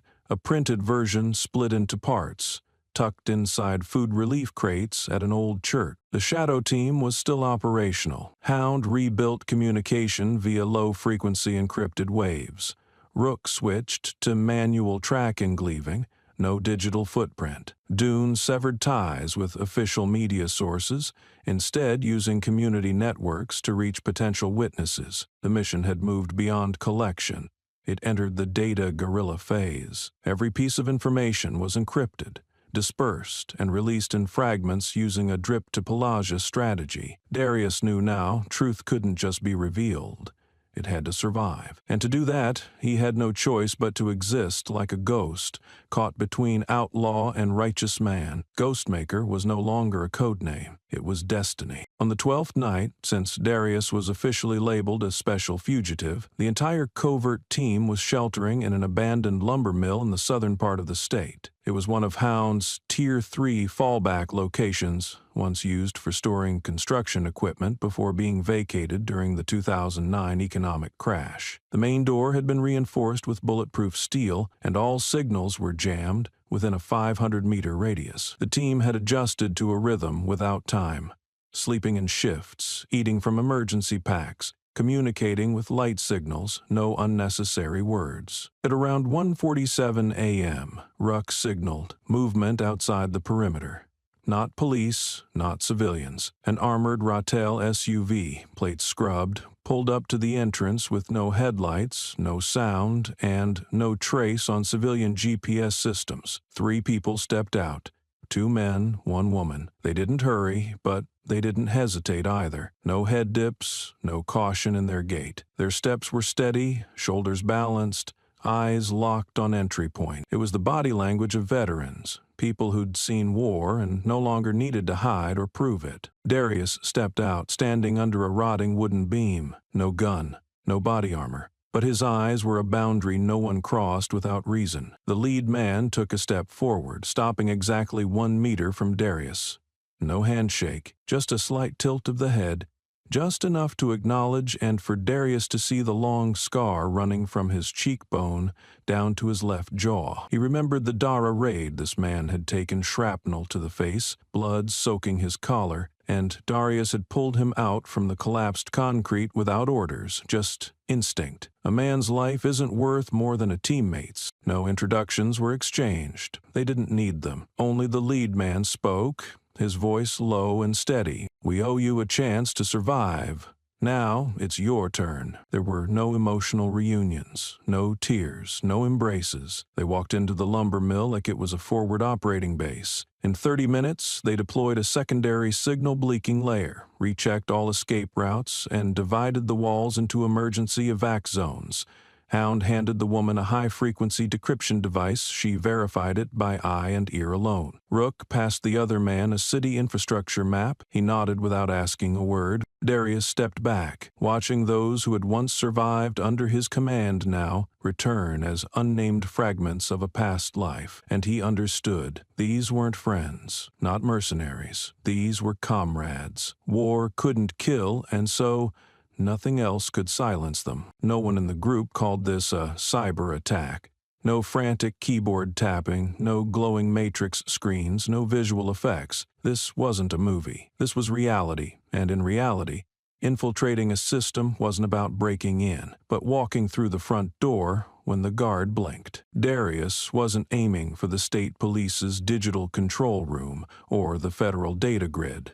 His target was the internal server of the Westbrook Police Department, where pending data lingered, often forgotten by frontline units. The system was decentralized, not internet-connected, but periodically synced to intermediary servers through internal ports. And only those trained within that exact architecture knew the very security tunnels built to prevent leaks were perfect backdoors. Rook reconstructed the network architecture using open-source military infrastructure tools. Hound compiled a list of technical staff IDs, mostly civilian contractors with limited counter-intrusion training. Darius retrieved network stratification logs from a leaked 2022 dataset, something the system considered outdated and irrelevant. But he knew county-level cybersecurity, rarely updated on time budget, was always tight. Vulnerabilities lived in what no one bothered to upgrade. They didn't need to break firewalls.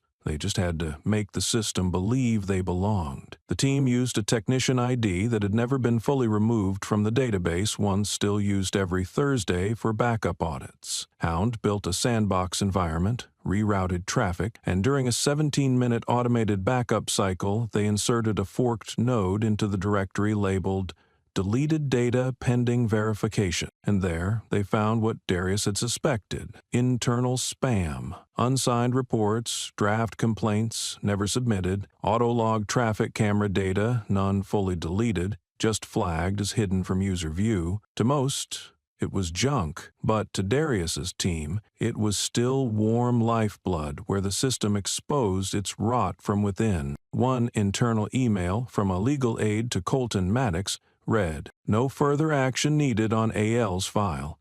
Subject is no longer reachable. Recommend removal from pending queue. AL, Amy Lawson," in a single line, but enough to shatter every accidental death report. Another log showed the police station's rear surveillance system had been disabled for maintenance on the night Darius's house was torched, even though tech records clearly stated no maintenance was scheduled that week. And in the complaint management system, they uncovered 14 internal complaints naming Colton Maddox, all flagged as dismissed due to insufficient evidence. But one, with a handwritten note from a now-retired lieutenant, carried a single line: "If pursued, this goes up to the chief. Forward quietly to D." Darius assumed meant department, as in internal affairs, but it could also mean deny. They copied the entire dataset, encrypted it using military-grade AES 256, and split it into 3 parts: one for exposure, one for insurance, one to release if anyone else vanished. And for the first time since Maya's death, Darius held the most powerful weapon.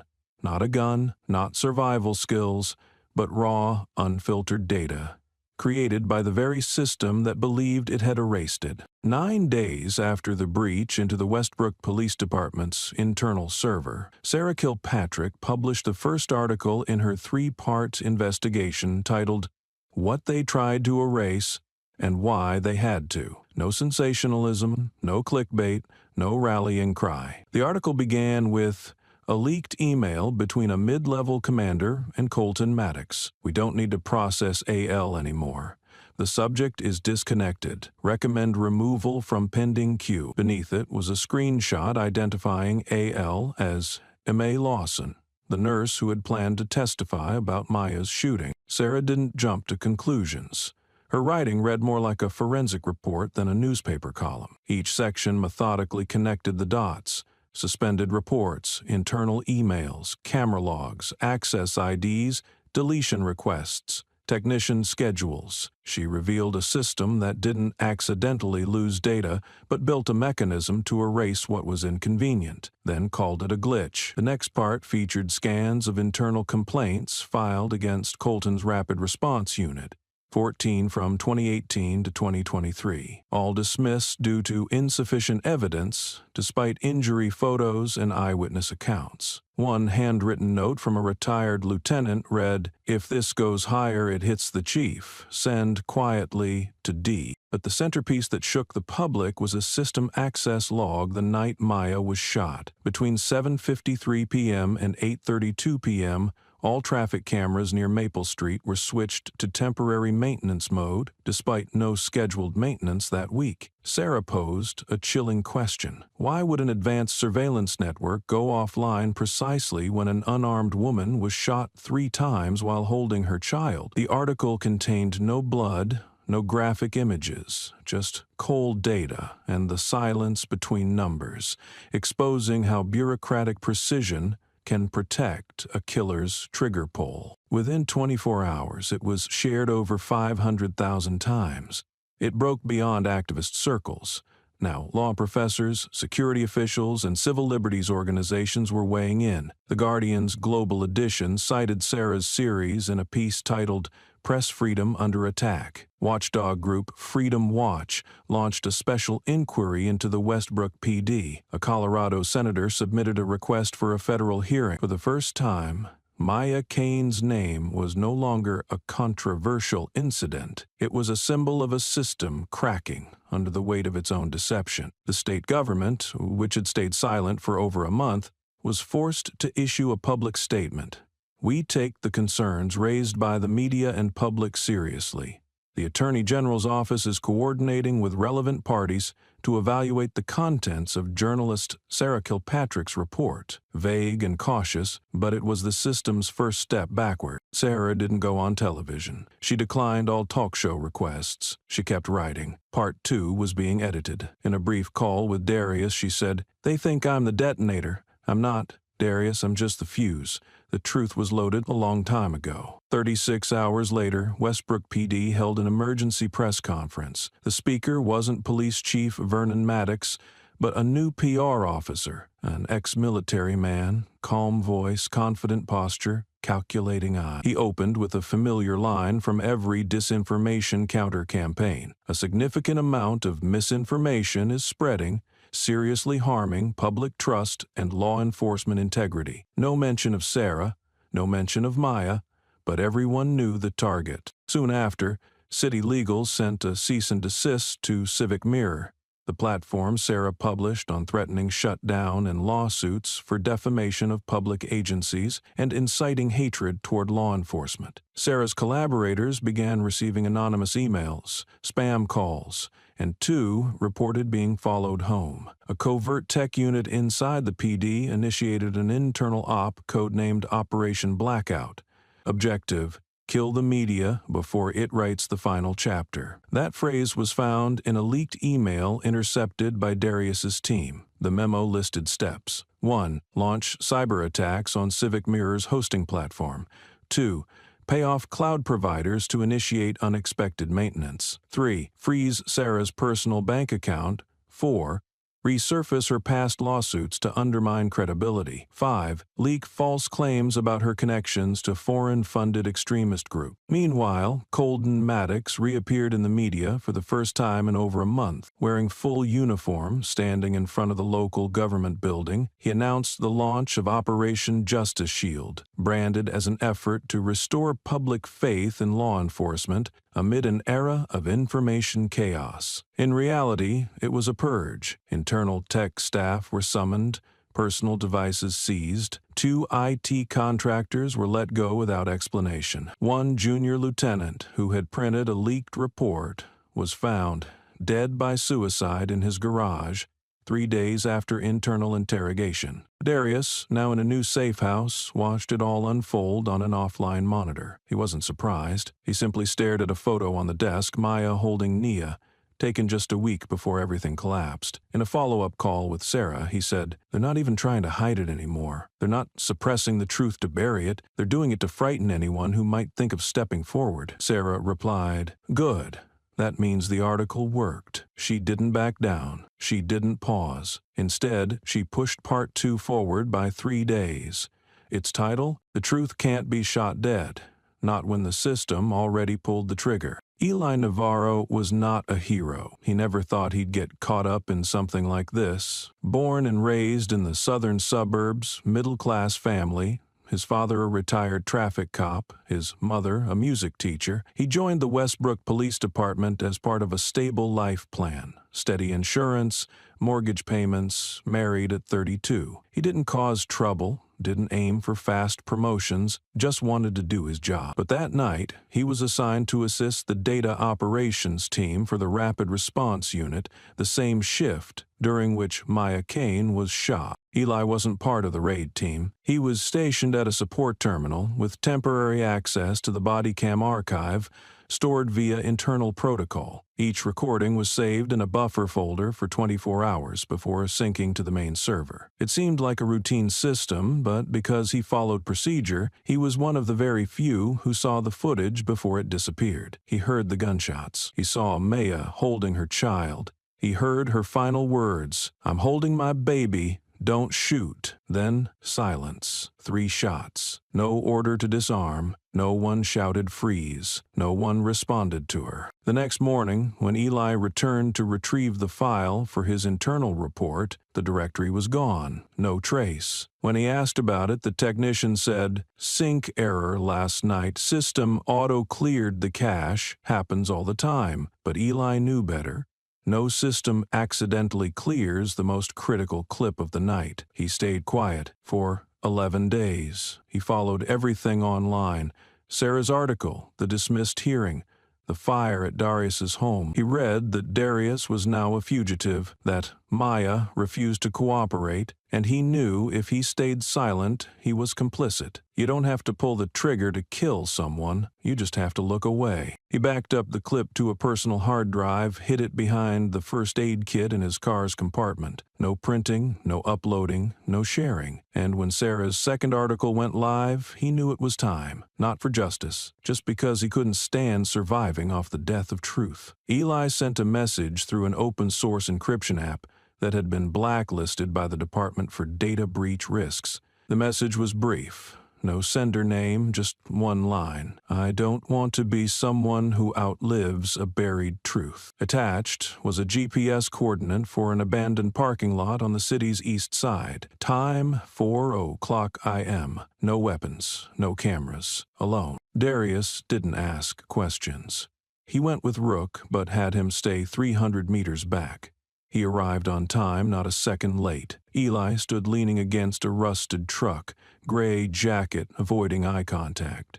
No handshake, no greeting. He opened his crossbody bag and pulled out a hard drive, wrapped in 3 layers of plastic and thermal cloth. "I've got nothing else to say. This is what I have left." Darius nodded. He didn't press him. He didn't ask, "Why are you doing this?" Because he knew if Eli put it into words, the system would find a way to crush them. Afterward, Eli turned and walked away, quickly, without looking back, vanishing into the early morning fog like a man who had just shed part of his guilt but still carried unnamed fear. And in Darius's hands, for the first time in weeks, he didn't just hold belief, he held living proof, enough to burn through what they thought had been erased. The hard drive was delivered to their safe house in silence. No one connected a networked computer. No one breathed heavily as Hound, gloved, unlocked the device. They all knew how dangerous data could be.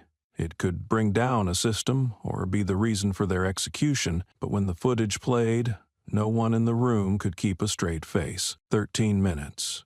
No fast forward, no edits, no tampering, metadata intact. Date, time, device ID, assigned unit. The footage came from Officer Badge 8872, the last in line, entering from the back of house 38, where Maya and Nia lived. It began low, capturing the backs of officers climbing the stairs, guns drawn. In the earpiece, no need to confirm. Suspect is armed. Proceed with lethal. Another voice whispered, "Child reported on site." No one replied. At 2:29 and 13 seconds, the bedroom door burst open. Maya appeared, white nightgown, holding Nia in one arm, milk bottle in the other. Her voice was steady, not shaking. "I'm holding my baby, don't shoot." There was no stop command, no drop your weapon. No one said a word, just 3 sharp cracks, semi-auto fire. Less than 3 meters away. Maya collapsed onto the floor, her head striking the bed frame. The bottle flew, rolling across the room, stopping in front of the lens, like a cold witness. Nia fell too, screaming. No one caught her. Blood spread across the wooden floor. No officer knelt to check. One stepped forward, leaned into the lens, and spoke clearly. "Wipe this from the log. Camera glitched, remember?" The image shook slightly. The body cam wearer adjusted the view. No one objected. No one said, "Don't." The instinct for complicity in the system didn't need signatures, only silence. When the clip ended, the room hung in thick stillness. Ruck leaned against the wall, exhaling like he'd just witnessed an execution. Hound said nothing, only tapped the metal table 3 times, their old signal from the field. "Target confirmed. Round chambered." Darius sat motionless, hand on the table, eyes locked on the last frame. Maya lying still, hair spread out, one arm still cradling her daughter as if by instinct, her final reflex as a mother. No tears, no screams, just a line of blood trailing from her temple to her chin, settling on the floor, straight, cold. He no longer needed to explain, no longer had to say she was innocent. Maya didn't need a voice anymore. They had spoken, and the camera had recorded. 3 days after the body cam footage was selectively released to the press and civil rights lawyers, Darius received the first signal from the state authorities. Not through any official channel, no formal letter, no legal documents, just a short message appearing on the old encrypted device Dune had set up for emergency contact. It simply read, "Surrender yourself. Your daughter will be returned. Your team will not be prosecuted. No media, no blood, no name, no deadline." But the tone was unmistakably an ultimatum, soft enough to imply a deal, hard enough to warn, refuse, and they'd switch tactics, possibly to arrests or a fresh smear campaign. Darius sat in silence for a long time after reading it. Hound, closest at the moment, asked softly, "Any other way?" Darius didn't answer immediately. He looked at the photo of Nia sleeping beside the old quilt Maya had stitched by hand. A week ago he was a fugitive. Now he held the most powerful card. The truth had gone public, and they knew it. He knew the offer wasn't made from goodwill. It was the product of pressure-leaked emails, replayed images of Maya dying in her daughter's arms, flooding independent platforms. They wanted one thing: to close the story, to give the public the illusion that the system acted humanely. They needed a neat ending, not an uprising. Darius nodded, not to them, but to himself. If this was to end, he'd be the one to write the final line. He responded through the secure channel with one condition: "Give me a vehicle. I'll arrive at the meeting point myself. No handcuffs, no helicopters, no press. If anyone outside the agreement appears, the game ends on the spot." They agreed in less than 2 hours. The reply was suspiciously simple: "Accepted." Location will follow. That clarity meant one of two things. Either they were truly cornered, they had a trap ready, and like every mission he'd ever led, Darius never walked into a fight without an exit plan. A full counter-superior was assembled in 36 hours. Rook mapped escape routes.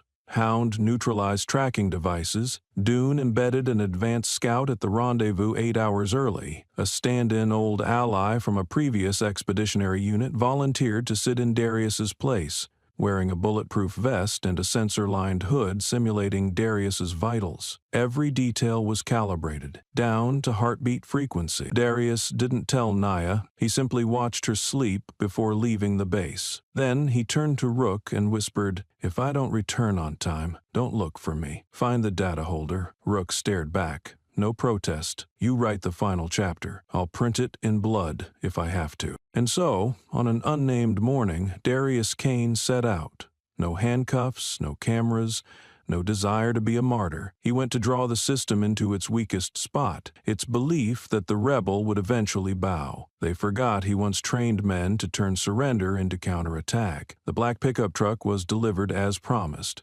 No visible tracker, no paperwork. The key left in a sealed envelope at an abandoned gas station.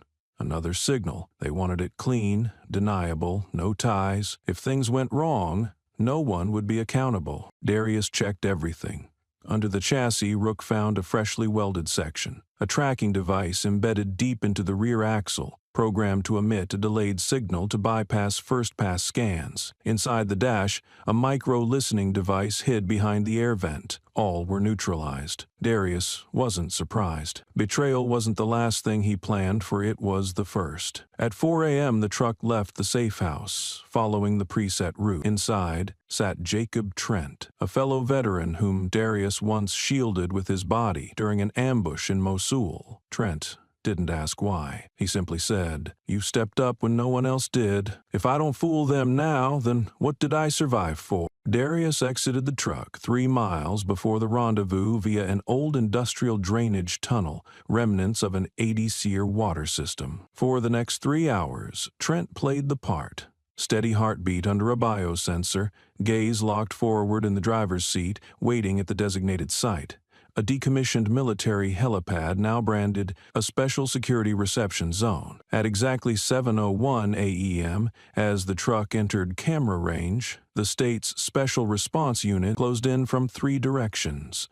News crews, tipped off earlier, had cameras in place. Internal leaks had prepared for the big reveal. They stormed the truck, yanked Darius out, bound his wrists, took photos, and aired it immediately under the headline, "End of a Manhunt. Darius Kane, anti-government suspect, safely captured." The media framed it as a victory for justice, for perseverance, for democracy standing against armed insurgents. The State Department spokesperson declared on air, "We will be firm yet humane. This proves our system is patient but never weak." Meanwhile, Darius was already deep in southern woods, at a refugee relief base once used by political asylum groups. His daughter, Nia, had been brought there 6 hours earlier, thanks to a slip in the transfer chain between temporary shelters. Hound and Dune coordinated with human rights attorneys to legalize her rescue, citing mental instability and hazardous conditions at her foster station. At precisely 7:35 a.m.,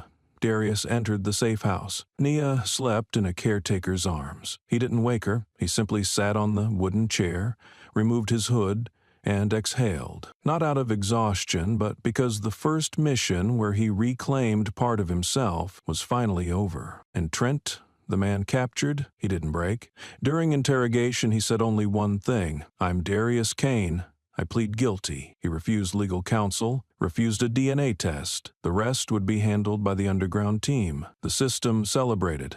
But what they didn't know was the man in their cell wasn't Darius Kane, and the one they thought had bowed was now sitting beside the daughter they could no longer use as leverage. Darius had never confused media victory with real victory. The release of the body cam footage sparked outrage, shook parts of the system, and left those operating in the shadows sleepless. But he knew that every killer operating under legal cover has at least one door that no media story back and reach their private office. In this case, that door was named Vernon Whitaker, Chief of Police in Westbrook, former Special Intelligence Officer, a man who had vanished from public records for nearly 4 years before being quietly appointed to a position of power. He had never made a misstep on camera, never spoken publicly about the Maya case, but he was the one who held command over the entire rapid response unit. Darius didn't go the old route. His plan wasn't about the courts or protests. His target was Vernon Whitaker's office room, with only one entrance, and the bloodstains long scrubbed clean beneath layers of perfect reports. The entry plan was built on a maintenance diagram from a former employee. A ventilation shaft ran from the attic to the drop ceiling of the office, unused since the HVAC system was upgraded. Dune was the only one small, flexible, and fearless enough to make the crawl. The device they used was a high-frequency vibration recorder, no bigger than a thumb, planted beneath the meeting table where Whitaker usually held closed-door sessions with his tactical and crisis media advisors. It didn't need a battery or a network. It captured micro-vibrations of speech through the surface of the table and stored the encrypted data internally. 5 days later, Darius returned, not to check to collect. What they retrieved wasn't routine chatter. It was a 17-minute conversation, brief but devastating. The first voice belonged to Whitaker. Low, cold, unshaken. "That doctor," she touched something no one's supposed to name. "You know it, Colton. If that operation gets out, I'm not just losing my job." Maddox responded, more hesitant. "But if it was just a scare, it wouldn't have ended like this. She had the kid with her." Whitaker cut him off, fury barely contained. "I told you to scare her. You cleaned her up. Fine. We can't undo it now. I need this erased. Her, the husband, ghost trainer, if they link this to Syria, I'm done. You're done." At that moment, Darius stood, looked at Hound. Nothing had to be said. That name, Syria, that phrase, ghost trainer, this was no longer just about Maya. It drew a direct line from military intelligence to local enforcement. Maya, a trauma doctor, had once treated a vet with severe PTSD. In a semi-delirious state, he had whispered the name Operation Windglass, a black mission involving a paramilitary unit in U.S. intelligence, never officially acknowledged. Maya had jotted the name down to ask Darius later. She never got the chance. And now, from Whitaker's own mouth, it was confirmed. Maya wasn't killed in a raid gone wrong. She was silenced to stop a truth from surfacing. Darius gripped the edge of the table. This wasn't just personal. It wasn't just institutional rot. This was political murder protected by uniforms, classified files, and organized cowardice. And now the truth had a voice. The recording existed. The tape had rolled. When the team listened to the audio, no one spoke. The room dropped into dead air. These were people who'd survived war, and they knew they weren't just facing corruption. They were up against a machine built to kill selectively and call it policy. Whitaker hadn't just admitted the raid was deliberate. He confirmed it was to bury traces of a black op tied to his time as an intelligence officer, Operation Windglass, which exists in no official military archive. Maya had only heard the name in passing, treating a patient, but even that was enough to trigger someone like Whitaker. It wasn't about what she knew. It was about what she might lead others to question, that made her a threat. And the Westbrook Police Department, from the command chain to the IT department, had functioned as one body, not to serve justice, but to carry out a sanitized assassination, labeled as tactical misstep. The proof was everywhere. Security cameras, malfunctioning, despite no maintenance scheduled, body cam footage, auto-deleted, media only briefed by the press office while low-ranking officers were silenced. Whitaker never questioned, despite ordering the operation, and above all, his own words. "If she talks, I go down." So do a bunch of guys in the Pentagon. Not because of her, because of what's buried from 10 years ago. Darius sat with his back to the wall, holding the recording, backed up in 3 forms, encrypted, compressed, and transcribed. There would be no more system errors. This was no longer the Maya Kane case, no longer an accidental shooting. This was organized murder, and the victim died to keep a war crime buried. Darius knew this went deeper than any press could safely handle, but he also knew once the first layer was exposed, the rest would unravel. That afternoon he sent the full audio to Sarah Kilpatrick. No edits, no captions, no voiceover, just a message. This isn't to scare them. It's so no one can say I. After the call, he turned to his team, survivors of every kind of hell, and said, they thought killing one person would end it, but truth doesn't need to survive. It just needs to be recorded in time. That night, while the system prepared for its next cleanup operation, the truth, spoken by the system's own architect, had already begun to spread through channels they couldn't shut down. The Westbrook Police Department headquarters, where it all began, had now become Darius's final destination, not to ask for forgiveness, not to negotiate, but to end it, to bring finality to the system, to the darkness, to the names that used law to kill without ever staining their hands. He brought no gun, wore no vest, just a long black coat, and in his pocket, a USB drive containing the full confession of Whitaker, ready, distributed by Sarah to 5 independent news agencies across the country. A timed trigger had been set.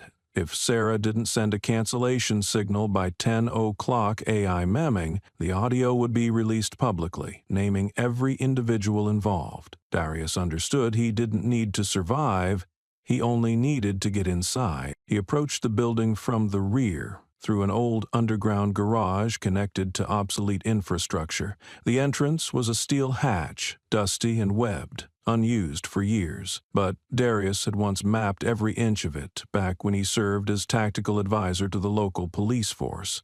The same hands that once built this system had now returned to dismantle it. The hallway to the records vault was barely wide enough for one person. From there, he passed through the evidence room, slipped across the supply station, and arrived outside Conference Room 2, where Whitaker and senior officials were meeting. No alarms, no signs. Those who controlled every camera were blind to the one ghost who no longer feared anything. The door opened. No one moved fast enough to stop him. Darius's sudden appearance at the core of power froze the room. The very men who once ordered his capture could only stare, but he didn't look at them. His gaze locked on Vernon Whitaker at the head of the table. Beside him sat Colton Maticus, son and commander of the unit that had gunned down Maya. Darius didn't shout, didn't tremble, didn't accuse. Just one sentence. When you ordered my wife's death, did you think you'd live long enough to erase all the evidence? No one answered. No one stood.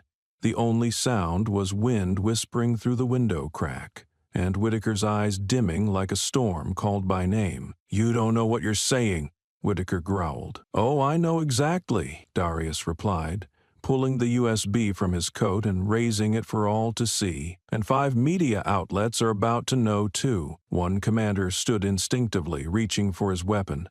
But Colton raised a hand to stop him. All eyes turned to him. For the first time, the once blindly loyal son began to see. His father wasn't a keeper of law. He was a man who rewrote it to kill as he pleased. Darius stepped closer. I didn't come here to arrest you. I came to bury the silence, to look at each of you as your walls begin to crack. Whitaker rose and walked around the table, standing face to face with Darius. He didn't draw his weapon. He punched Darius in the face, an unmasked blow from a man who had run out of masks. Darius collapsed, blood spilling from his mouth, but he smiled. Perfect, he whispered. The camera's close enough. 2 floors away, Sarah Kilpatrick was recording the entire confrontation through internal cameras Rook had hacked the day before. As Whitaker raised his hand again as the room remained silent, every tacit confession, every violent act, every guilty glance was captured. This was no longer a standoff. It had become a trial, without a judge, where the guilty condemned themselves on camera. Darius lay motionless on the cold tile, his cheek swollen, lip split,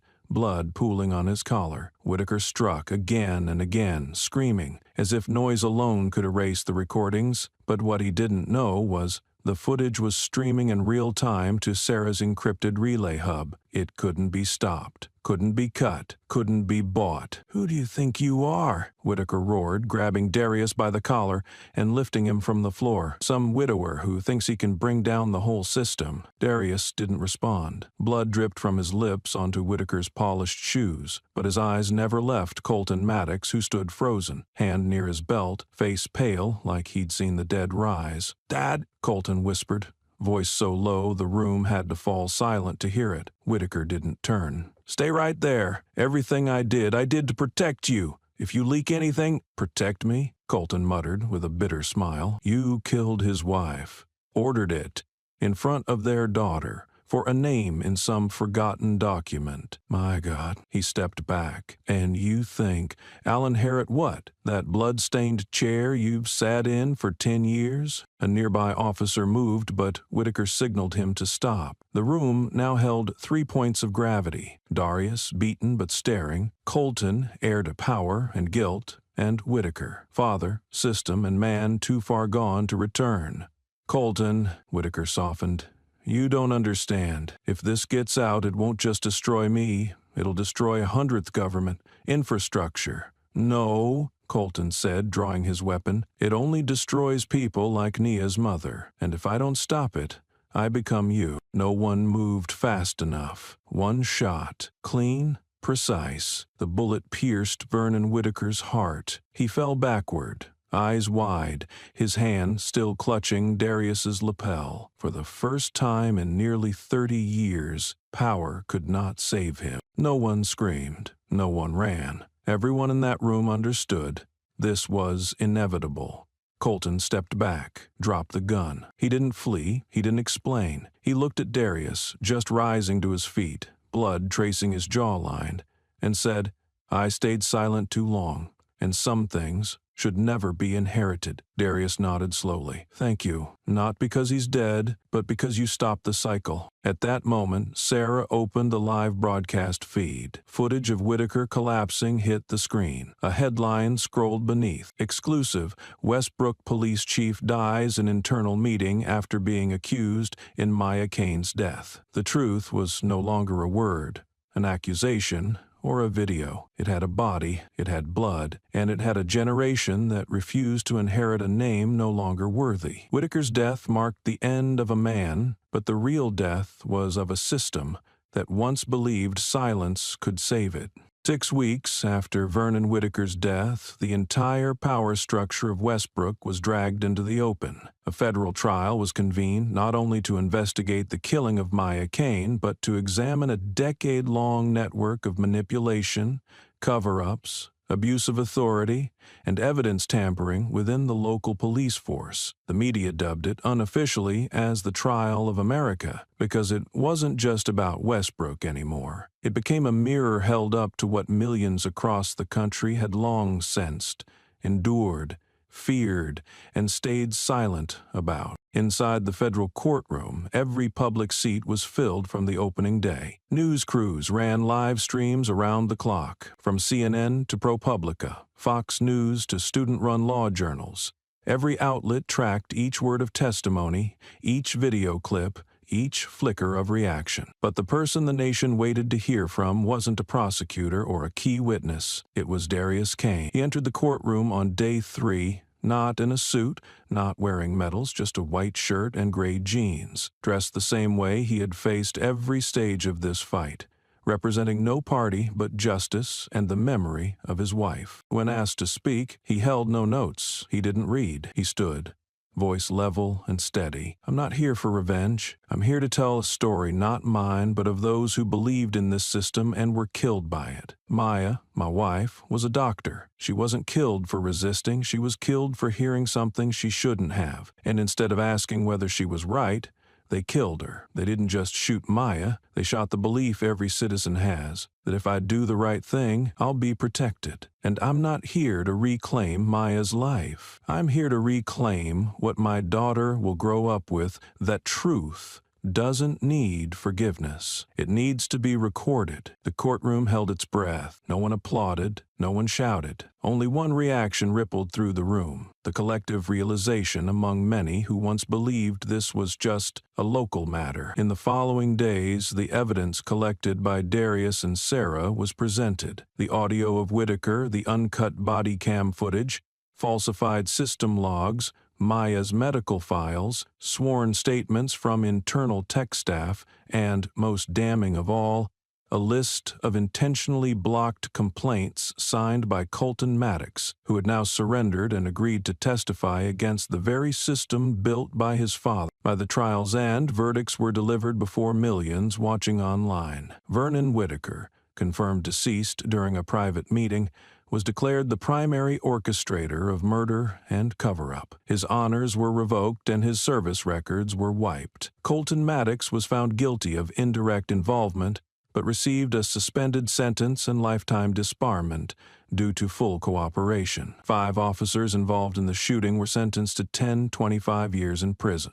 3 internal legal advisors were charged with obstruction and destruction of evidence. The court also restored full custody to Darius Kane and ordered the State Welfare Office to issue a formal public apology for unjustly taking his child. That night, the national 9 p.m. news didn't open with sports or politics. It led with one simple sentence. Today, a father killed no one but forced an entire system to convict itself. In a new home, Darius read a story to Naya before bed. Sarah sat at the table nearby, her laptop glowing with the headline of her next piece, "The End of a Badge, the Beginning of an Admission," and for the first time in months, Darius didn't lock the bedroom door. Justice had come home, not through the back, not in disguise, not wearing a uniform. It came by its real name, in a real court, in front of a nation that had once chosen to look away. Darius's story is more than a fight for justice. It's a powerful reminder not to judge others based on appearances or prejudice. Maya, a doctor and a mother, wasn't killed because she did something wrong, but because she heard something she wasn't supposed to. Darius, a quiet veteran once underestimated and hunted, proved his worth through resilience, intelligence, and truth. The core lesson here is this: a person's talent and value can't be erased just because others fail to recognize it. Justice can be delayed, distorted, or even buried, but it always finds a way to rise again when someone is brave enough to stand up. And each of us, no matter our title or background, can be the one to spark change simply by refusing to stay silent. Have you ever been judged unfairly just because someone didn't really know you? Have you ever been underestimated and quietly proved them wrong? If this story made you think, share it so others can learn from it too. Let stories like this be a reason for us to live with more honesty, kindness, and the courage to speak out against injustice. And don't forget to subscribe for more powerful, real-life stories that inspire.